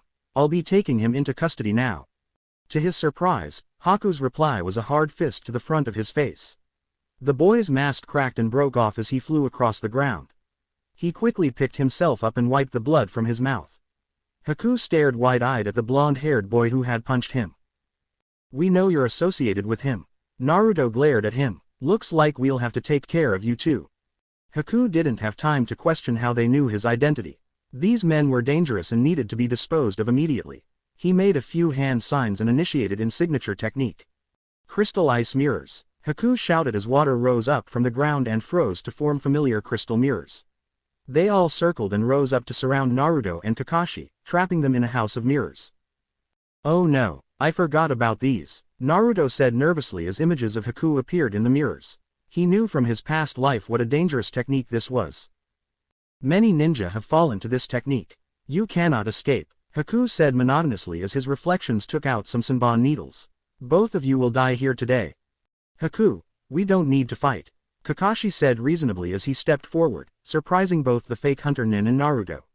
We never intended to kill Zabuza if that's what you're afraid of. We need him if we have any hope of getting into Kurigakure. Kurigakure, what made you think that telling me this would change your situation? Haku asked, visibly shaken by what the man had said. Did he know of Zabuza's past in the village? I'm giving you a chance to leave. We don't need two missing nin to get into the village, Kakashi replied. We don't have to fight. Haku's eyes narrowed at the man. I would never abandon. He would never abandon Zabuza, Kakashi. Naruto said, surprising Haku when he interrupted him. The guy might be an asshole, but Zabuza's the person he'd give his life to protect. He won't leave without Zabuza. Naruto smiled at Haku's reflection. I'm right, aren't I? He's someone precious to you. How do you? Haku's reflection staggered back as if he'd been struck. These people, he didn't know how but they knew more about himself and Zabuza more than they let on. You're right, I guess that was a stupid question. Kakashi shrugged. Guess we'll just have to knock him out. You think you can defeat my technique? Haku said as he regained his composure. No one has ever defeated my crystal ice mirrors before. What makes you so confident? Well, there's the fact that this kid did once before, Kakashi said, pointing down at Naruto and confusing the hell out of Haku. Kakashi made a few hand signs. And also because he has me with him this time. Haku's eyes widened when he recognized the hand signs for the technique being formed. He quickly threw the Senbon needles at the duo. Unfortunately, Kakashi had already completed the technique. Hidden mist technique. Kakashi smirked as he and Naruto disappeared into a heavy fog. The Senbons flew into the misty white. Haku cursed when he heard them hit the ground and not his targets. Haku was nervous. The white-haired man must have copied his teacher's technique with his Sharingan. Haku's eyes darted around him as he tried to look out for his enemies. He had to stay calm. Even if they hid from him, there was no way they could break his mirrors. Chidori. Haku didn't think when he heard the attack's name. The sudden rise in chakra that he felt was enough to make him hop out of the mirror. Kakashi's hand, with lightning jumping out of it, slammed into the mirror Haku was just in. It cracked in a few places before falling to the ground and melting into water. Too close, Haku thought as he jumped towards the next mirror. He'd have to watch out for that man's attack in his eye. Naruto, to your left. Haku's eyes widened when he saw Naruto jumped out from the veil of fog with a spinning ball of chakra in his hand. It was the same technique he used against Zabuza. Haku pulled one of the mirrors in front of him in order to block the attack. It did little to stop the attack. Rasengan, Naruto shouted as he broke through the mirror and slammed into Haku. The fake hunter Nin was sent flying across the earth where he landed in a heap at the base of a tree, very much unconscious. The mirrors around them shattered and dissolved into water, soaking the ground beneath them. We did it. Hey, you didn't kill him, did you? Kakashi asked as he glanced over at Haku's inert form. No, his mirror did absorb a bit of the impact and I made sure not to add as much chakra as I usually do. Naruto replied, I probably broke some bones, but that's it. We should take him with us, Kakashi said as he walked over to the boy's body. It would be better to keep an eye on him for the time being. Yeah, you're probably right, Naruto smiled. He made a move to follow Kakashi. To his surprise and dread, he found that his feet had gotten a lot heavier. Naruto paled when he heard a deep laugh come from beside them. I've got you now. No. Naruto's shout was literally drowned out when an orb of water closed in around him and trapped him in place. He whipped around inside his prison to see a Zabuza water clone had trapped him in a water prison. To add to his horror, he saw that another clone had caught Kakashi by surprise and trapped him in a water prison as well. Naruto turned to see the real Zabuza walk between the two prisons with a sinister smile on his face. Who would have thought Haku's defeat would lead to my victory? Zabuza smiled darkly as he shot both trapped ninja a smug look. Even in defeat, the perfect tool is still useful to me. Naruto gasped. The water from the mirrors. That's what he used to make the clones and the prisons. Naruto and Kakashi thrashed about inside their prisons, trying to break free. Don't even bother struggling. Once trapped inside my water prison you can't get out. Zabuza smiled. While I wouldn't mind watching you two drown in your confinements, I do have a bridge builder to kill. I'll just let my friends take care of you for me. Naruto and Kakashi watched as he placed his hands on each of the prisons. Zabuza smirked under his mask. Summoning technique. Naruto and Kakashi's eyes widened. Out from his hands and into the water prisons, sharks swam in with their jaws outstretched and aimed towards their trapped prey. Naruto and Kakashi twisted and turned inside the water to avoid getting their limbs bitten off by the bloodthirsty carnivores. However, both of them knew they couldn't keep dodging the agile creatures forever. Zabuza just smiled as he stepped away from them. Now if you'll excuse me, I have a mission to complete. Zabuza laughed sinisterly as he walked towards the slope they had tumbled down earlier. No, it can't end up like this. I won't die here, Naruto thought frantically as part of his sleeve was torn off by the shark in his prison. His eyes widened when the shark made a sharp turn in the water and aimed its jaws at his head. Naruto-sama. Naruto felt the water around him disappear and he heard audible poofs as the shark that had been attacking him disappeared. He turned his head to see that Kakashi had also been freed and the shark that had been trying to make a meal out of him was also gone. Both Zabuza clones had also disappeared.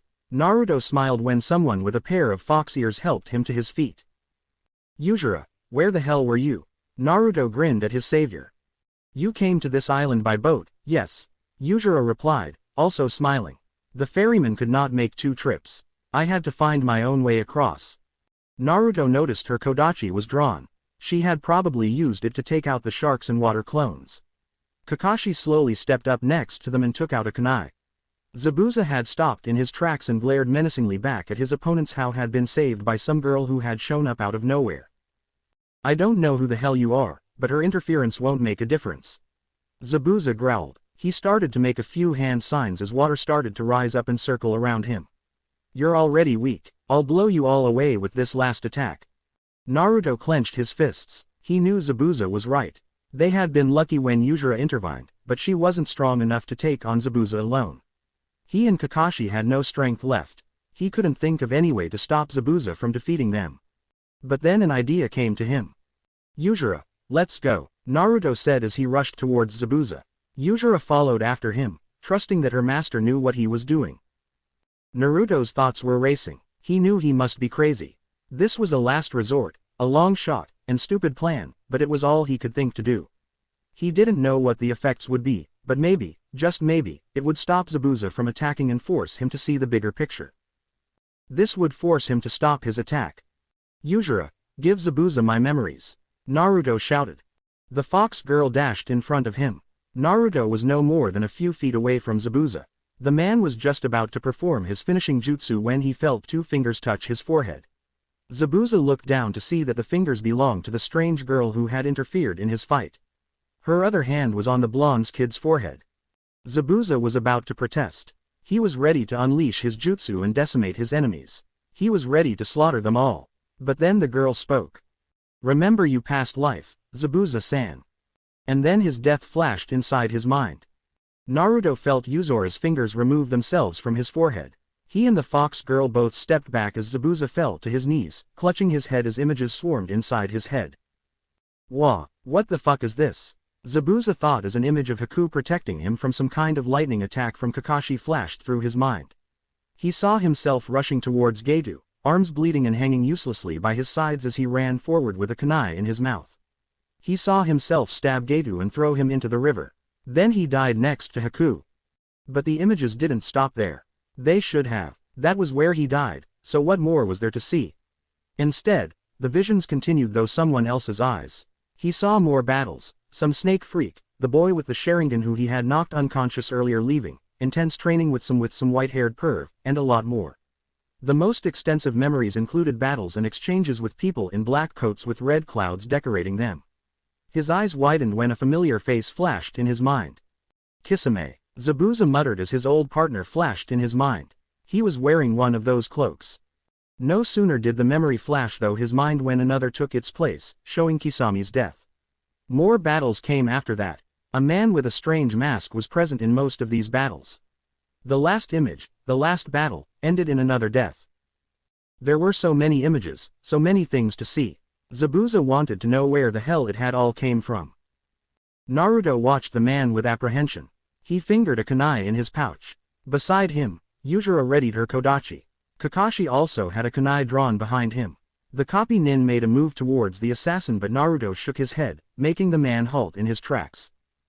If we wanted to incapacitate him, now would be the time. Kakashi pointed out. I know that, but, Naruto trailed off as a wave of tension washed over him. He had never intended for Zabuza to get his memories back. He hadn't been on his list. While Kakashi was right about this being the perfect opportunity to disable the man and complete the first phase of his plan, a part of Naruto was curious to see how Zabuza would react. It was a gamble and, logically, a too risky move so early on. Still, Naruto couldn't help but wonder. Had he unintentionally found an unlikely ally in Zabuza? Kid, what did you do? Naruto jumped when heard the question. Zabuza slowly stood up, a little shaky on his feet. These images in my head. I'm alive, I know that. Zabuza muttered, rubbing his temples in confusion. Yet, I remember dying. These images are too vivid to be some kind of trick. These memories, where did they come from? You did die, Zabuza. Naruto answered, choosing not hide the issue. The man was reacting with curiosity. He hoped that Zabuza wouldn't react violently at all later. Those memories aren't fake. In another lifetime, you died. And so did I. Those memories after my death belonged to you, didn't they? Zabuza asked. Naruto nodded in response. How did you do this? I didn't, she did. Naruto said, gesturing to the girl next to him. Yujiro bowed a bit towards Zabuza when he turned towards her. It's a memory-sharing technique I possess. Yujiro answered, stepping forward. She glanced at Naruto who nodded, telling her it was all right to continue. When I shared Naruto-sama's memories with you, not only did you recover your old memories, but Naruto-sama's memories were also added to your own. This is an ability only I possess. And this technique made me remember what exactly? Your old life, Naruto continued, picking up where Yujiro left off. I said it already, you died in another life. Not just you and me, but lots of people lost their lives in that past. Yeah, you did die fighting against that masked freak and your teammate.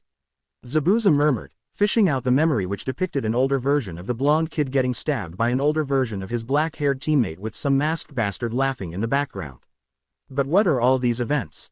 I saw my old teammate, some freaky snake ninja, people in black cloaks with red clouds on them and... It's all too blurry and jumbled for me to make sense of anything. Zabuza's curious look switched to one of desperation as the memories and images flashed inside his head. Kid, Naruto, explain everything to me, now. Zabuza demanded desperately as the memory of his death flashed through his mind again. Explain everything so that I can understand why these images. Naruto held his hand up. First, I want to make a deal. Yujiro and Kakashi both shot Naruto looks of surprise. He ignored both of them. While the demon container knew that bargaining with Zabuza was another risk, he hoped that it would help get something out of the situation and maybe help them with their plan. Let's hear it then, Zabuza replied slowly as he calmed himself down a bit. He crossed his arms in front of him, waiting to hear the boy's conditions. Normally he'd tear apart anyone who tried to outsmart or make deals with him, but this kid was the only way he could make sense of all the things in his head. Plus, Zabuza had a feeling there was a lot more he needed to hear before deciding whether or not he should kill the kid and his companions. First, I want you to agree not to kill Tazuna, Naruto said, narrowing his eyes at the man. Cut off all ties with Gedo. From this point on, your service with him is done. Zabuza opened his mouth to speak, but Naruto interrupted him. Looks like he still had more to say. Second, you'll let us take you back to Kurigakure, Naruto said. This caused Zabuza's eyes to flare in surprise and anger. Naruto tried to remain calm. We need you if there's any chance of us getting into the Mist Village and seeing the Mizukage. Silence followed after Naruto had finished. Both Kakashi and Yujiro stood at ready as Zabuza stood there with an angry, but thoughtful expression on his face. Zabuza's gaze rested on the blonde kid as he thought things over. He had no problem agreeing to the first condition seeing as Gedo was partly responsible for his death in his past life, as Naruto had put it. But the second condition was something he wouldn't agree to. Yet, the second request had made him a little curious. At first, Zabuza thought that they just wanted to collect his bounty. Hearing what the kid had to say about his memories was not worth getting captured and executed. However, from the way it sounded the boy had no interest in his bounty, but rather, wanted to meet with the Mizukage for some reason. That reason was something he wanted to hear. Very well. Naruto's eyes widened when he heard the answer. He let out a sigh of relief, surprised and thankful that Zabuza had agreed. Although, I have a few conditions as well. Naruto's relief was replaced with nervousness. He should have known it wouldn't be that easy. I have only two, other than you telling me about these memories. Zabuza said, walking over to pick up his sword which lied on the ground a few feet away. First, see to it that Haku gets patched up. We can do that, Naruto nodded, looking at the boy's unconscious figure at the base of a tree. He actually expected the request. Maybe the man was partly influenced by the memory of Haku's death. Second, you have to tell me why you want to meet with the Mizukage. Zabuza said, lifting his sword and placing it on his back. I want to know what possible reason a runt like you may have for meeting with the current Mizukage. Deal, Naruto nodded. I promise that I'll tell you everything, just so long as you hold up your end of the bargain.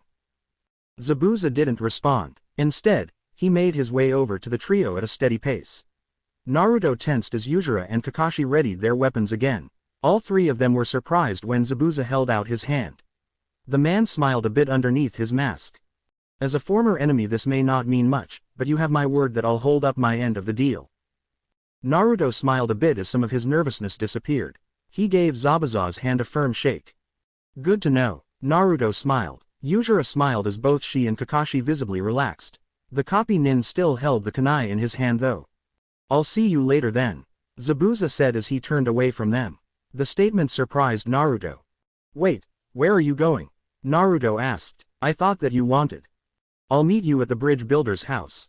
Zabuza called back, not turning back around to look at them. Even though he couldn't see his face, Naruto could have sworn he saw a smile underneath Zabuza's mask. I have to tell Geto I'm canceling our contract. Naruto sighed as the sinister edge to Zabuza's tone conveyed the message. At least that was one problem solved. The demon of the mist disappeared into the forest. Naruto-sama, are you sure this is wise? Yujiro asked him as Naruto turned towards her and Kakashi. Are you sure we can trust him? I trust him, Naruto answered after a brief pause. To his surprise, a small smile made its way onto his face. I don't know why, but I'm actually a little glad this happened. Hopefully things will stay this way, Kakashi said as he put his kunai away. I don't think you'll be as glad if Zabuza decides to betray us. That doesn't instill a lot of confidence, Kakashi-sensei. Naruto smiled sheepishly. Well, I am surprised by how things turned out. Kakashi shrugged. If he didn't decide to kill us now, I don't think he'll try to later on. At least until you tell him about his old memories and about yours. How much will you tell him? Yujiro asked curiously. I'll tell him anything he wants to know, Naruto said, crossing his arms. If I answer all his questions, maybe he'll be more cooperative when we take him to Kirigakure. If he lets us take him to Kirigakure, Kakashi pointed out, I don't think you should trust him so readily, Naruto. I think he trusts us a bit. Naruto smiled, making his way over to Haku. He lifted the unconscious boy onto his back. After all, he did leave his best tool in our care. Maybe giving Zabuza his memories would turn out to be a good thing after all. XXXXX. Goo. Sasuke-kun. Wah. Sasuke's eyes widened when he felt someone embrace him. He blushed and pushed Sakura off of him as he picked himself up. The pink-haired girl sighed with relief. I'm so glad you're okay. Sakura smiled at the Uchiha. When that mist ninja knocked you out I was so worried. I'm surprised you held your own against him. Chizuna complimented, slapping the boy on the back. You kids can sure put up one hell of a fight. Thanks, Sasuke groaned as he held his forehead. His head was throbbing. Can I have something to drink? My throat feels really dry. I've got some sake. Will that do? Chizuna said, offering the boy a bottle.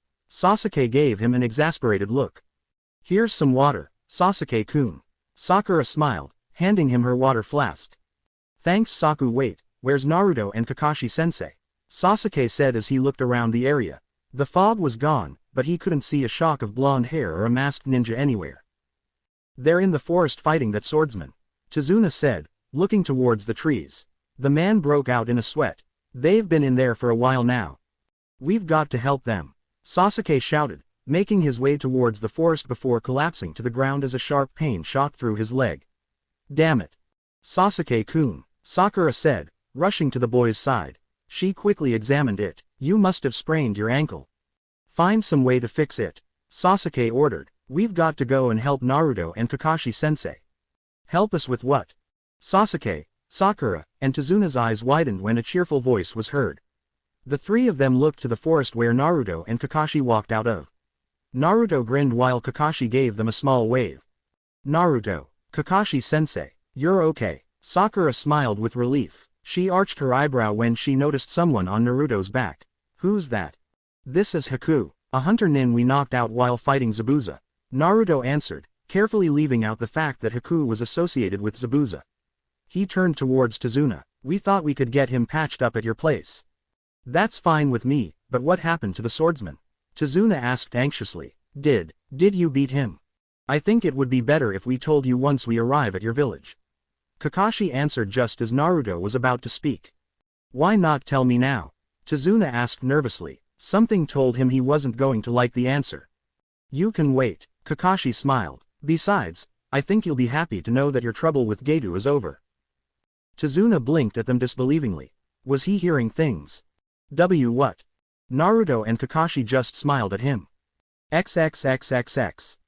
Zabuza smirked as he kicked the dead bodyguard off of his sword. His clothes had blood spots all over them.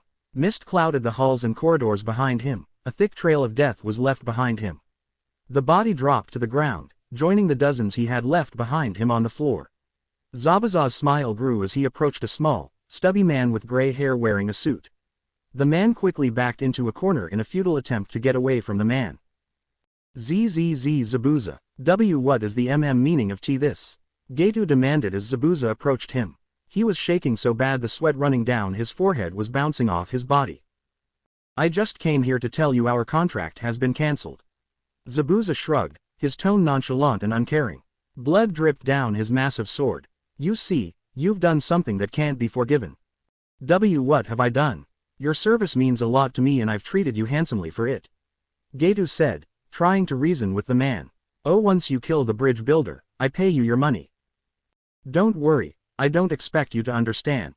Hell, I still don't really get it either. Zabuza sighed, lifting his sword over his head. You just have to die. I can't let a pathetic bastard like you kill me a second time. Kill you? What are you? Getu's eyes widened when he saw the sword almost hit the ceiling. The businessman held his hands up in a desperate plea. Please Zabuza, spare my life. Did someone pay you to do this? I'll pay you double what I'm paying you now if you spare me. Zabuza's smile disappeared. Getu's face was twisted into a look of crazy desperation. Sweat was starting to pool beneath him and tears streamed down his face. The smile he had was one of false hope, almost as if he thought there was a chance Zabuza would spare his life. To think my death was caused by scum like this, Zabuza thought disdainfully as he brought his sword down. And no, Zabuza, don't ki. The man was silenced when Zabuza's sword came down on his head. It cut him right down the middle, ending his pleas. Who would have thought that would feel so satisfying? Zabuza smirked, lifting his sword onto his shoulder as he left the room. He looked down at himself and frowned. Maybe he should change clothes before heading over to the bridge builder's house. Showing up with more blood on him than an axe murderer wouldn't help with impressions. Then again, he had already tried to kill them. Zabuza knew that it was impossible to make a good impression at this point. XXXXX. Wait just a minute. Tizuna said, waving his arms in front of him. You're saying that you didn't kill that Zabuza guy? Yep, Naruto nodded. What's more, you made some kind of deal with him. That's right. And you invited him over to my house. Tizuna exploded, throwing his arms up in the air. Yes. Are you insane? Maybe. Kakashi shrugged. Naruto shot him a quick glare. Everyone was in the kitchen sitting around the table. They had told Tizuna about what happened with Zabuza upon their arrival to his house. They didn't expect him to take the news very well. Sasuke and Sakura were shocked as well. They all couldn't possibly imagine what kind of deal Naruto and Kakashi had made with him that made the assassin spare their lives and agree not to kill Tizuna. The bridge builder was a nervous wreck as he rattled his figures against the kitchen table in apprehension. Haku was upstairs getting her wounds treated. Tsunami had volunteered to bandage him up. Naruto had told Yuzura to stay hidden. He kinda felt bad for telling her to wait in the forest for them when she had saved his and Kakashi's lives. He'd go outside to check on her later. Sasuke had his leg up on one chair while Sakura had her hand over his sprained ankle. A green light emanated from her palm. Naruto was glad he and Kakashi also thought to teach her the basics of healing jutsu a while back. Did you say that swordsman that tried to kill Grandpa is gonna kill Getu instead? A small voice asked timidly. Naruto turned towards Inari who sat at the opposite end of the table. The boy had a look of disbelief on his face. Is that really true? Inari asked. That's another thing, Tizuna pointed out. The man tries to kill us, knocks one of your kids unconscious, and then agrees to kill the man who hired him. Just what kind of deal did you guys make with him? It all seemed too good to be true. A shinobi can be persuasive when he wants to be. Kakashi smiled. Tizuna still looked doubtful. Naruto smiled at the look of shock and sheer disbelief on Inari's face. He had almost forgotten how helpless a person Inari was in his apathetic attitude towards fighting against Getu's men. An idea suddenly formed in Naruto's head. Hey old man, does Getu have any guards inside the village? Naruto asked. Yes, he has maybe a dozen men scattered across the. Tizuna's eyes widened.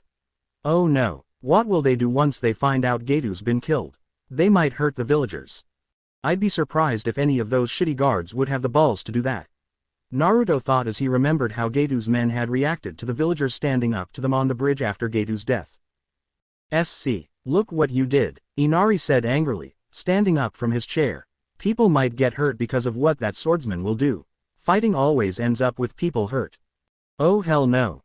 Naruto abruptly sat up from his chair and walked over to Inari, roughly grabbing the boy by his arm and tugging him out of his seat.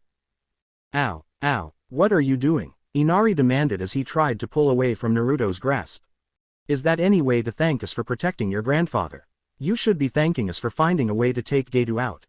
Naruto said as he pulled Inari towards the door. What's more, you're worried about a few leftover guards. He turned towards Sasuke. Yo, Sasuke-tem, how's your leg?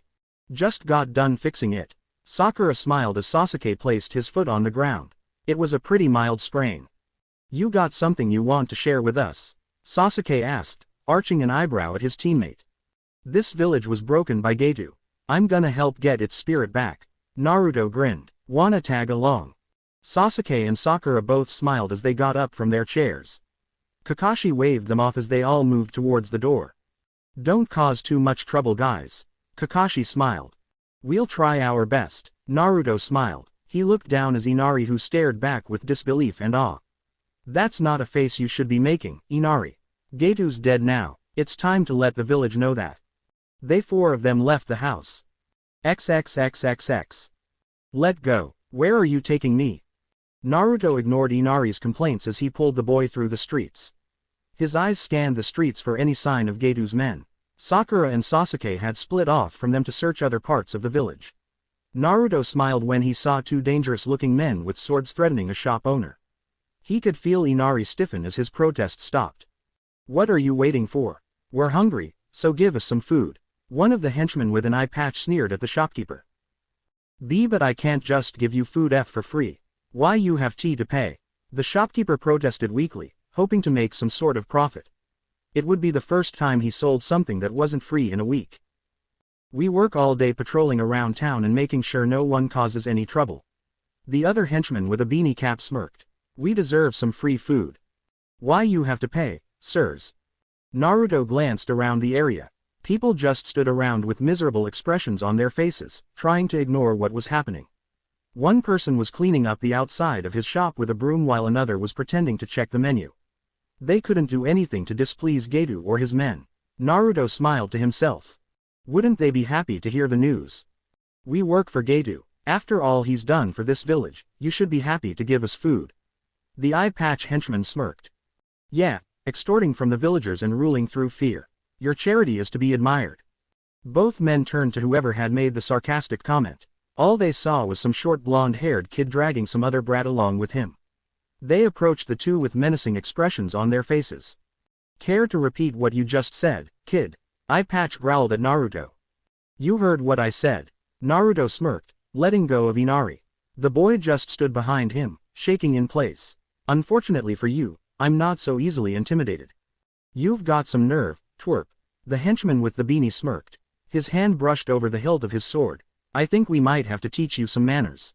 The two men smiled sinisterly as they approached Naruto. They both placed their hands on their swords as they stepped in front of the boy.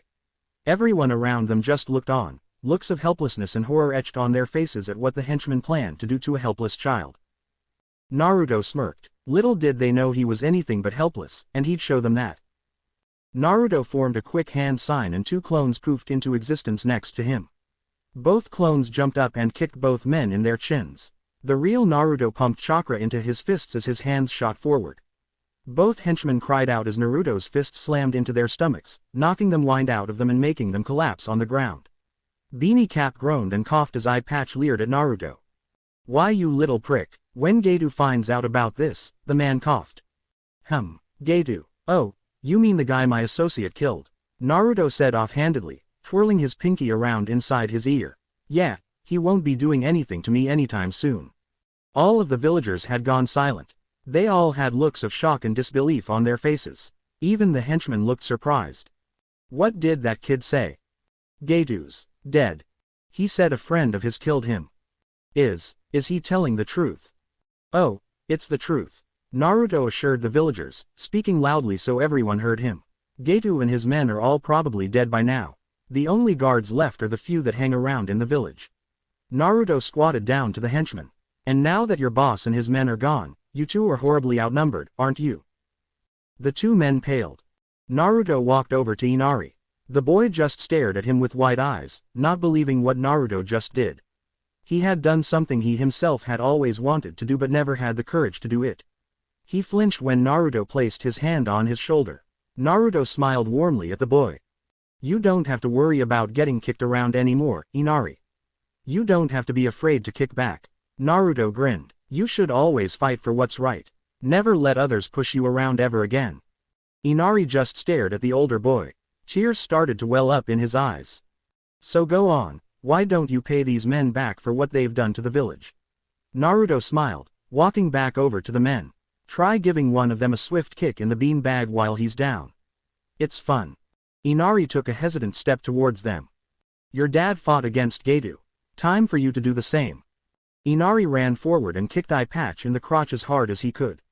The man curled into a fetal position on the ground and Inari continued to kick him. This for my daddy and all the other people Gedu hurt. Inari screamed as he kicked and punched the man on the ground. Tears streamed down his face. Every kick and punch was for his father who had been killed for opposing Gedu. Now was the time to show his courage. Why you little brat, Beanie Cap said angrily as he moved to get up. His eyes widened when something smacked into the back of his head, bringing him back down to the ground. You bastards, you'll pay for what you have done. The villager who had hit him yelled as he beat him down with a broom. You'll pay for all the suffering we've gone through. We don't have to be afraid anymore. Get out of our village. Naruto smiled as every villager in the vicinity joined Inari in his assault. He pumped chakra into his legs as he ran up the tallest building in the area and stood on the roof. He cupped his hands around his mouth, hoping the volume of his voice would reach everyone in the village. Hey everyone, Gatou is dead. Naruto shouted out, his voice echoing across the village. From below, Inari and the villagers let out an enthusiastic cheer. XXXXX. And no way. This brat wasn't lying. 2 henchmen were on the ground with 3 other henchmen lying unconscious behind them. In front of them stood a boy with black hair and red eyes. They had all been beaten senseless by the kid who had told them not too long ago that their boss had been killed.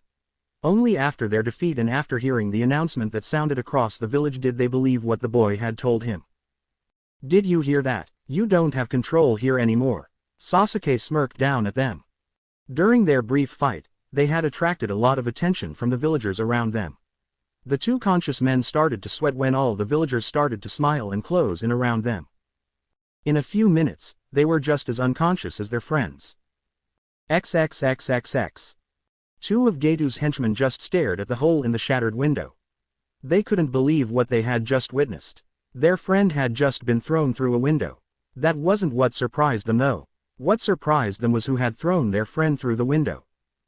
The both stepped away from the pink-haired girl who gave them a sweet smile. That smile only served to make them even more scared. Where did she get all that strength? That girl had picked up their friend, swung him around, then hurtled him through a window. This was done the minute after she had told them their boss had been killed and a second after someone on the other side of the village had shouted the same thing. In their shock and fear, neither of the 2 henchmen noticed the crowd of villagers creeping up from behind them with various tools and blunt objects in their hands. XXXXX. Crap, it can't be true. You saw the villagers, it has to be. The 2 men ran through the streets after they had witnessed a few of their friends being assaulted by a crowd of angry villagers. Not wanting to end up like their poor associates, they made a break for the village gates. Both men felt something hard hit their legs and lost their balance. They both collapsed to the ground. They both turned to see the person who had tripped them up. They were surprised to see a girl wearing an orange kimono with a bandana covering the top of her head. Did you do that? Did what? The girl asked innocently. You know what you did, you little. The man was cut short when a foot smashed into his nose as he got up from the ground. He fell to the ground, unconscious with a broken nose. Bitch, how dare you? As the other henchman moved to attack the girl who had knocked out his partner, he felt a strong hand grip his shoulder. Something wrong here. The man turned to tell off whoever was speaking to him. All the color drained from his face when he saw who it was. Zabuza, the man squeaked. His only reply was the ninja's fist slamming into his face.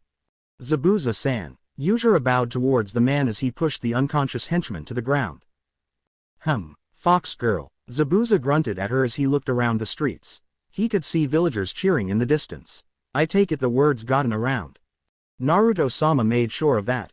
Yujiro smiled in response. He and the others should be back at Tazuna's house by now. That's good. I'll be heading over there then, Zabuza said as he stepped past her. He navigated through the crowd of cheering villagers as he made his way to Tazuna's house. The demon of the mist smirked to himself. Looks like he had done something good for once in his life. XXXXX. Come on, what did we talk about? Alright, no more crying. Naruto smiled as Inari wiped the tears from his eyes. The boy beamed at him, his eyes full of admiration towards the boy who had just announced the good news to the village. He also gave Sasuke and Sakura appreciative smiles which both of them returned. They could hear the villagers shouting with glee. With Gato out of the way, building the bridge shouldn't be a problem now. Kakashi smiled underneath his mask. I just can't believe it, Tazuna said, trying to find the words. I don't even know you guys and you've done so much. Hell, I lied to you about the mission and I feel like I tricked you into protecting me, but you guys go and do this. Thank you. No thanks are needed, Naruto smiled modestly. Really, if you're going to thank someone you should thank Zabuza when he gets here. He's the one that killed Gato. I'm gonna thank the man who was hired to kill me but ended up killing his employer instead. Tazuna chuckled at the irony. He gave Naruto a happy smile. But he wasn't the one who brought the spirit back into this village. I wouldn't go that far, Naruto blushed a bit at Tazuna's praise. Don't be so humble, you hear that, Tazuna smiled, listening to the happy cheers of the village. Those are the cries of free birds. You set this village free, Naruto. Thank you. Naruto just smiled at the man. He didn't know what to say. Dad, could you get some more bandages for me? Tsunami's cheerful voice rang down from upstairs. She was also happy to hear the good news. She was happy for the village, her family, and her dear departed husband. I'll bring some up for her, Naruto offered, standing up from his seat. Where are the bandages? Should be in that cupboard right there. Tazuna pointed next to the stairs. Naruto nodded and took out some bandages and headed upstairs. He heard a knock come from the door as he walked to the room Tsunami and Haku were in. He's here. Damn, I should have gotten some more sake. Could have used it as a peace offering. Naruto chuckled at Tazuna's words as he turned the knob of the door. He stepped inside the room. Hey, Tsunami, I got the bandages you wanted. Naruto's eyes widened and he froze. So did the two other occupants in the room. Haku was awake. Haku was sitting up in bed. Tsunami had just finished unwrapping some bandages that were around his chest. But that was the error. The word him suddenly became an error. Chest bindings, Naruto thought dumbly as the bandages fell off of Haku's chest. He saw everything. He knew Haku was a bit older than him, but he was surprised how much it showed. What made him more curious was how she managed to cover it all up. What made him confused was the memory of Haku telling him she was a male during that time in the forest when he had first met her. However, Naruto knew what a woman's body looked like, and the two fair-sized mounds on Haku's chest was all the proof he needed. Naruto ignored the angry look on Tsunami's face as the roll of bandages dropped from his hands and fell to the floor. He lifted his finger and pointed at Haku, ignoring the block of ice that was forming in her hand. He could only think to say one thing. I knew you were a girl. His only reply was a very girlish shriek, which chased away any lingering doubts about Haku's gender. Kya, Haku screamed, covering her bare chest as she threw the huge chunk of ice at Naruto. It slammed into his head, knocking him backwards and causing him to tumble down the stairs. Naruto stared up dizzily at everyone who had crowded around him. He recognized Zabuza's face in the group surrounding him. Haku's a girl, Naruto muttered a question that sounded more like a statement before he blacked out. XXXXX. Wait, so you told Haku to tell everyone she was a boy? Naruto asked, holding an ice pack to his head. The ice came from the block of ice that Haku had used to knock him out. Why? As she got older, it got harder to hide her assets. Zabuza answered him without shame. She's only 15, but she matured pretty quickly. It was hard to keep a low profile in villages we visited when boys wouldn't stop staring at her. So you made her bind her chest when she started to develop, gave her a mask to hide her pretty face, and told her to tell everyone she was a boy. Kakashi asked the man, not believing the ridiculousness of it all. I made her speak in a deeper voice when we were talking with people too. Zabuza added, Hiding her femininity was pretty troublesome. That's so stupid, Naruto muttered as he moved his ice pack to the other side of his head. The three of them all sat in a triangle in Tezuna's room. After Tezuna and his family warmed up to Zabuza and thanked him for sparing his life and taking out Gedu. Zabuza had conversed with him a bit, shared a few drinks, but pulled Naruto and Kakashi aside so he could talk with the both of them. He wanted his questions answered immediately. Naruto had answered all of them. Haku's gender had actually been their second topic of discussion. He had told Zabuza everything that occurred after his death. He had told of Orochimaru's attack on Konoha, Sasuke's betrayal, his training with Jiraiya, his fights against Akatsuki, about the Biju and demon containers, his parents, about Madara, and about their final battle where Naruto had died. The demon container made sure not to leave out a single detail. So you've got the strongest of the Biju inside you. Nice. Zabuza whistled. That explains why you have so much chakra. It's not as great as you may think. You should understand that living with a fox inside me wasn't really the best thing for me. Naruto sighed, remembering how the villagers treated him for it before he earned their respect and praise. He grimaced when he thought of his most recent discussion with the fox. I'm actually glad he hasn't tried to mess with me at all yet. Naruto thought, feeling both relieved and surprised that the fox hadn't bothered him at all since their little spat inside his mindscape a few months back. So your parents came to you in the afterlife after you died, modified your seal, and sent you back in time. Zabuza said, leaning back in his chair. He shook his head. That's a pretty crazy story. Something no sane person would believe. You think I don't know that? Naruto said, narrowing his eyes at the ex-Mist Nin. I've told this story before, but it still sounds crazy. It'll probably always sound unbelievable. Minato-sensei was known for being a master at sealing techniques. Kakashi said, crossing his arms. But to think he had a technique of this caliber. Did you give anyone else their old memories? Zabuza asked curiously. No, you, Kakashi-sensei, and Yujiro are the only ones who know of our lives in the past. Naruto answered. This all sounds like something out of fiction. Zabuza sighed. If I didn't have my old memories back, I'd probably kill you for telling such a bad joke. You know it's no joke. Naruto sighed. We're here. We're alive. I want to change things for the better so that no one dies this time around. I've got plans for doing that. That's still something we need to discuss. Zabuza said, leaning forward in his seat. I believe everything you told me so far. It's crazy, but I believe you. It's why I haven't killed you. But what I want to know is why you want to go to Kurigakure and see the Mizukage. Naruto sighed. That was their last topic for discussion. Alright, see, the reason I want to go to Mizukage and why I wanted to capture you is. Hold on. Zabuza held his hand up. Let's go discuss this in Haku's room. Naruto and Kakashi blinked. Why? I know we have a deal, but if I just tell her that I'm going to Kurigakure all of a sudden she's going to want answers. She's my. Zabuza paused as he stepped towards the door. She's my partner and needs to know. I want her to hear everything you're going to say so she won't ask questions later on. Alright, Naruto nodded. He and Kakashi followed Zabuza out the door. Naruto was the first to enter the room. The only person inside was Haku, calmly reading a book Tsunami had given her. She was wearing a white shirt, her chest no longer binded. She tensed when she noticed Naruto had entered the room. Hi, Naruto smiled weakly as he took a seat next to her bedside. Haku put the book on the stand next to the bed and folded her hands in her lap. Hello, Haku replied, her tone calm. Both Zabuza and Kakashi observed the two with bemused expressions on their faces. So, Naruto started, uncomfortable by their lack of conversation. You're a female. He mentally kicked himself. Yes, Haku nodded, her hands slowly coming up to cover her chest. Look, I'm sorry about before. Naruto apologized, blushing a bit as he remembered their encounter. Can you please forgive me? It was an accident. I forgive you. I know that peeping on me was not your intention. Haku replied, surprising Naruto with a smile. Is there a reason why you all have come into my room? Zabuza, is there something you need to tell me? There's something I want you to hear. Zabuza replied. He nodded to Naruto. Go ahead, kid. Okay. Naruto said as he took a deep breath. I want to go to Kurigakure and meet with the current Mizukage. There's a reason I want to do this. You all know about the Biju, right? The tailed beasts. I've heard of them. Haku nodded. They are demons that are sealed inside a living person to contain their power. I had actually heard rumors that the former Mizukage was a demon container. Zabuza raised his eyebrows at this. He hadn't known that. Yeah, well, I'm a container.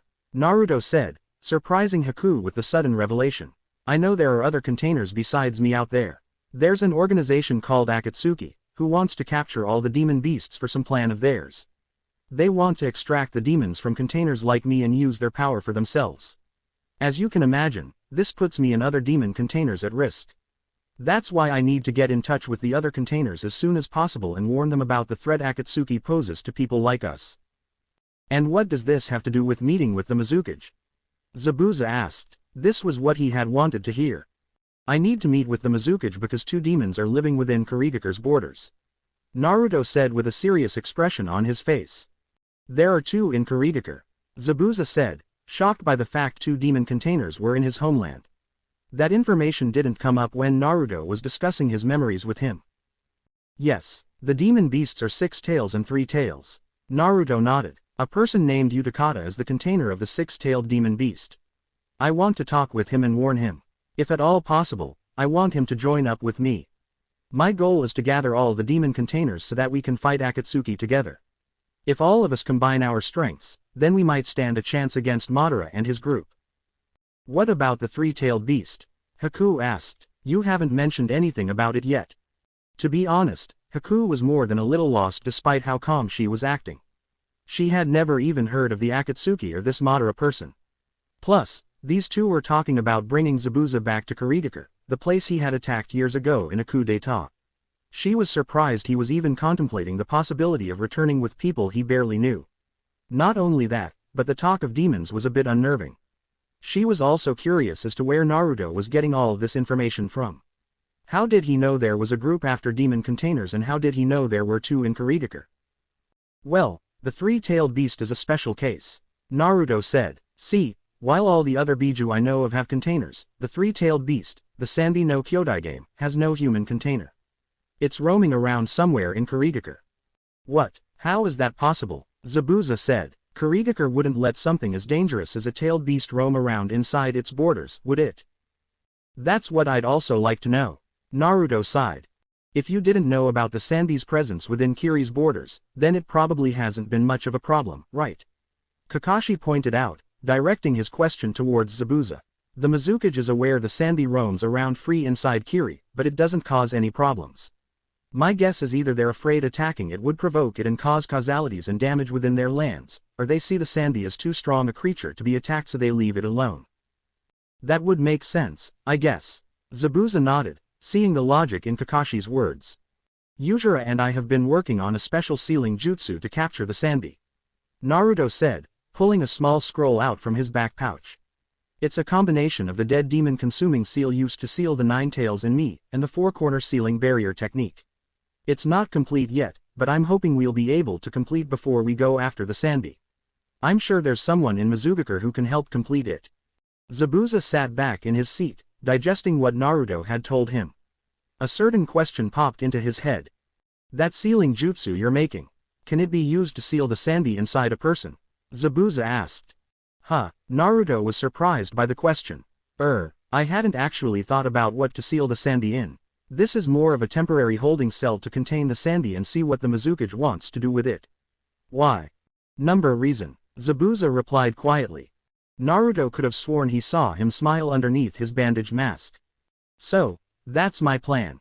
Naruto said. In a nutshell, I want to use Zabuza as an excuse to go see the Mizukage as a reward for turning in an A- class missing nin, ask about the locations of Utakata and the Sanbi, seal 3 tails, and talk to Utakata. That's it. Naruto waited for a response from Zabuza. He just sat in his chair with a thoughtful expression on his face. Haku sat back in her bed, fully expecting Zabuza to reject the proposition and refuse to go to Kurigakure with them. All right, I'll go with you. Haku nearly fell off the bed. Both Naruto and Kakashi gave him relieved smiles. Zabuza, you're not serious, are you? Haku stammered, clearly distressed by his decision. You're a wanted criminal. You tried to overthrow the Mizukage years ago. You've spent years trying to gather the forces and acquire the money to make another rebellion army. Why would you agree to follow these ninja back to Kurigakure? Zabuza turned towards her with a deathly serious look on his face. Haku, I decided to have our discussion in here so you'd know the reason for my returning to Kiri with these guys. You've never questioned my decisions before, so why are you doing it now? I just don't want you to be captured, Haku mumbled quietly. Naruto looked away from her. He had to admit, he felt a little guilty about turning Zabuza in to see the Mizukage. After all, without him, where would that leave Haku?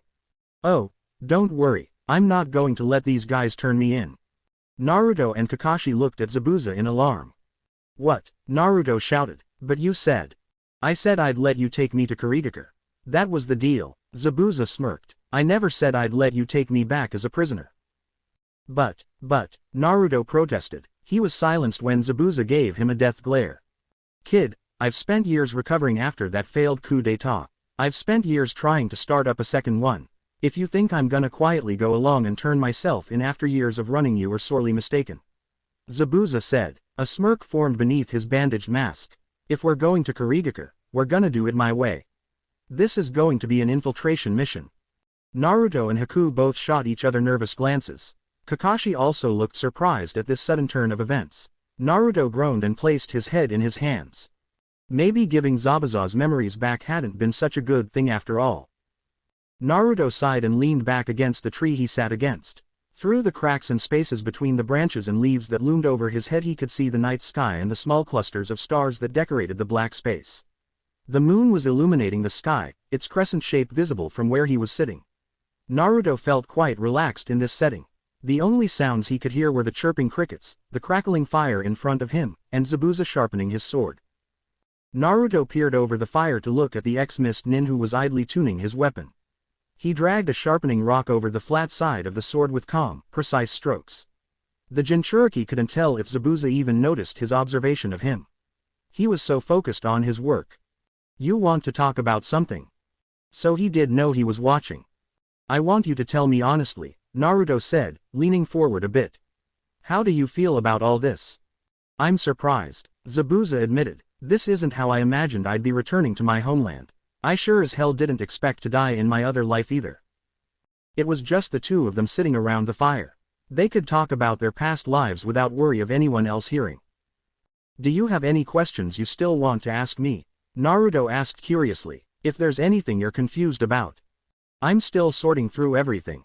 Still, for a kid, you sure did experience a lot. Zabuza mused. You sound like an old man when you say stuff like that. Naruto chuckled.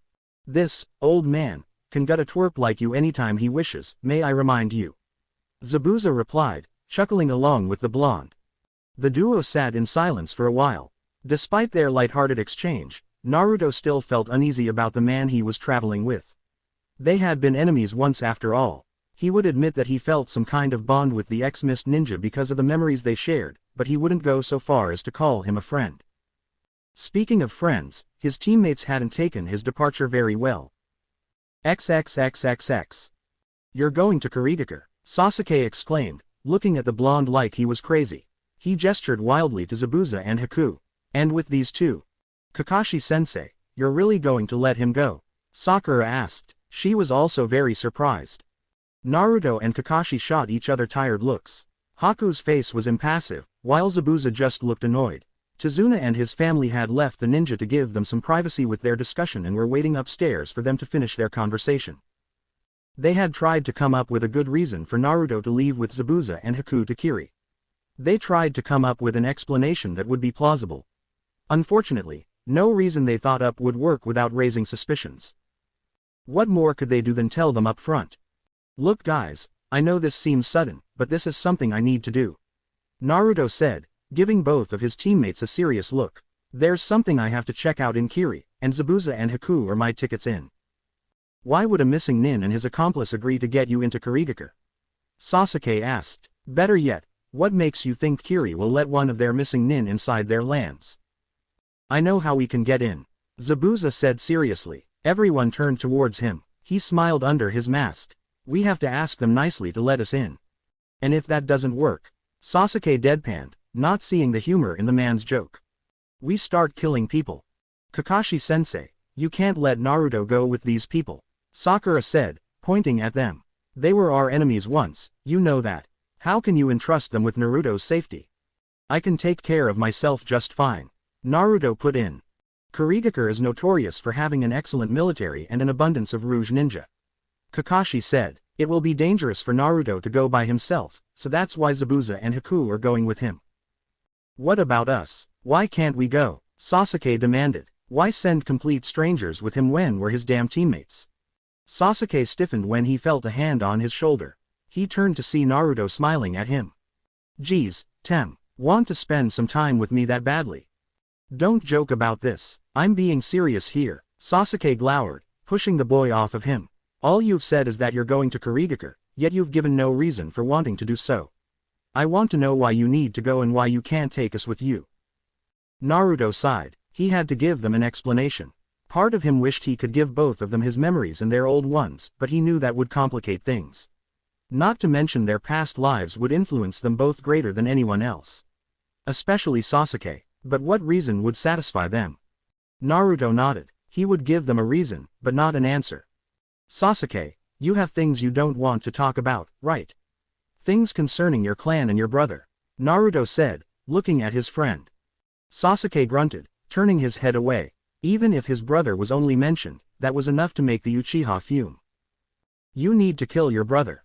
It's something you need to do, no questions asked. Naruto said, smiling sheepishly at him. You have to understand that this is something I have to do, no questions asked. All I ask is for you to trust me when I say I have a reason, I just can't give it to you right now.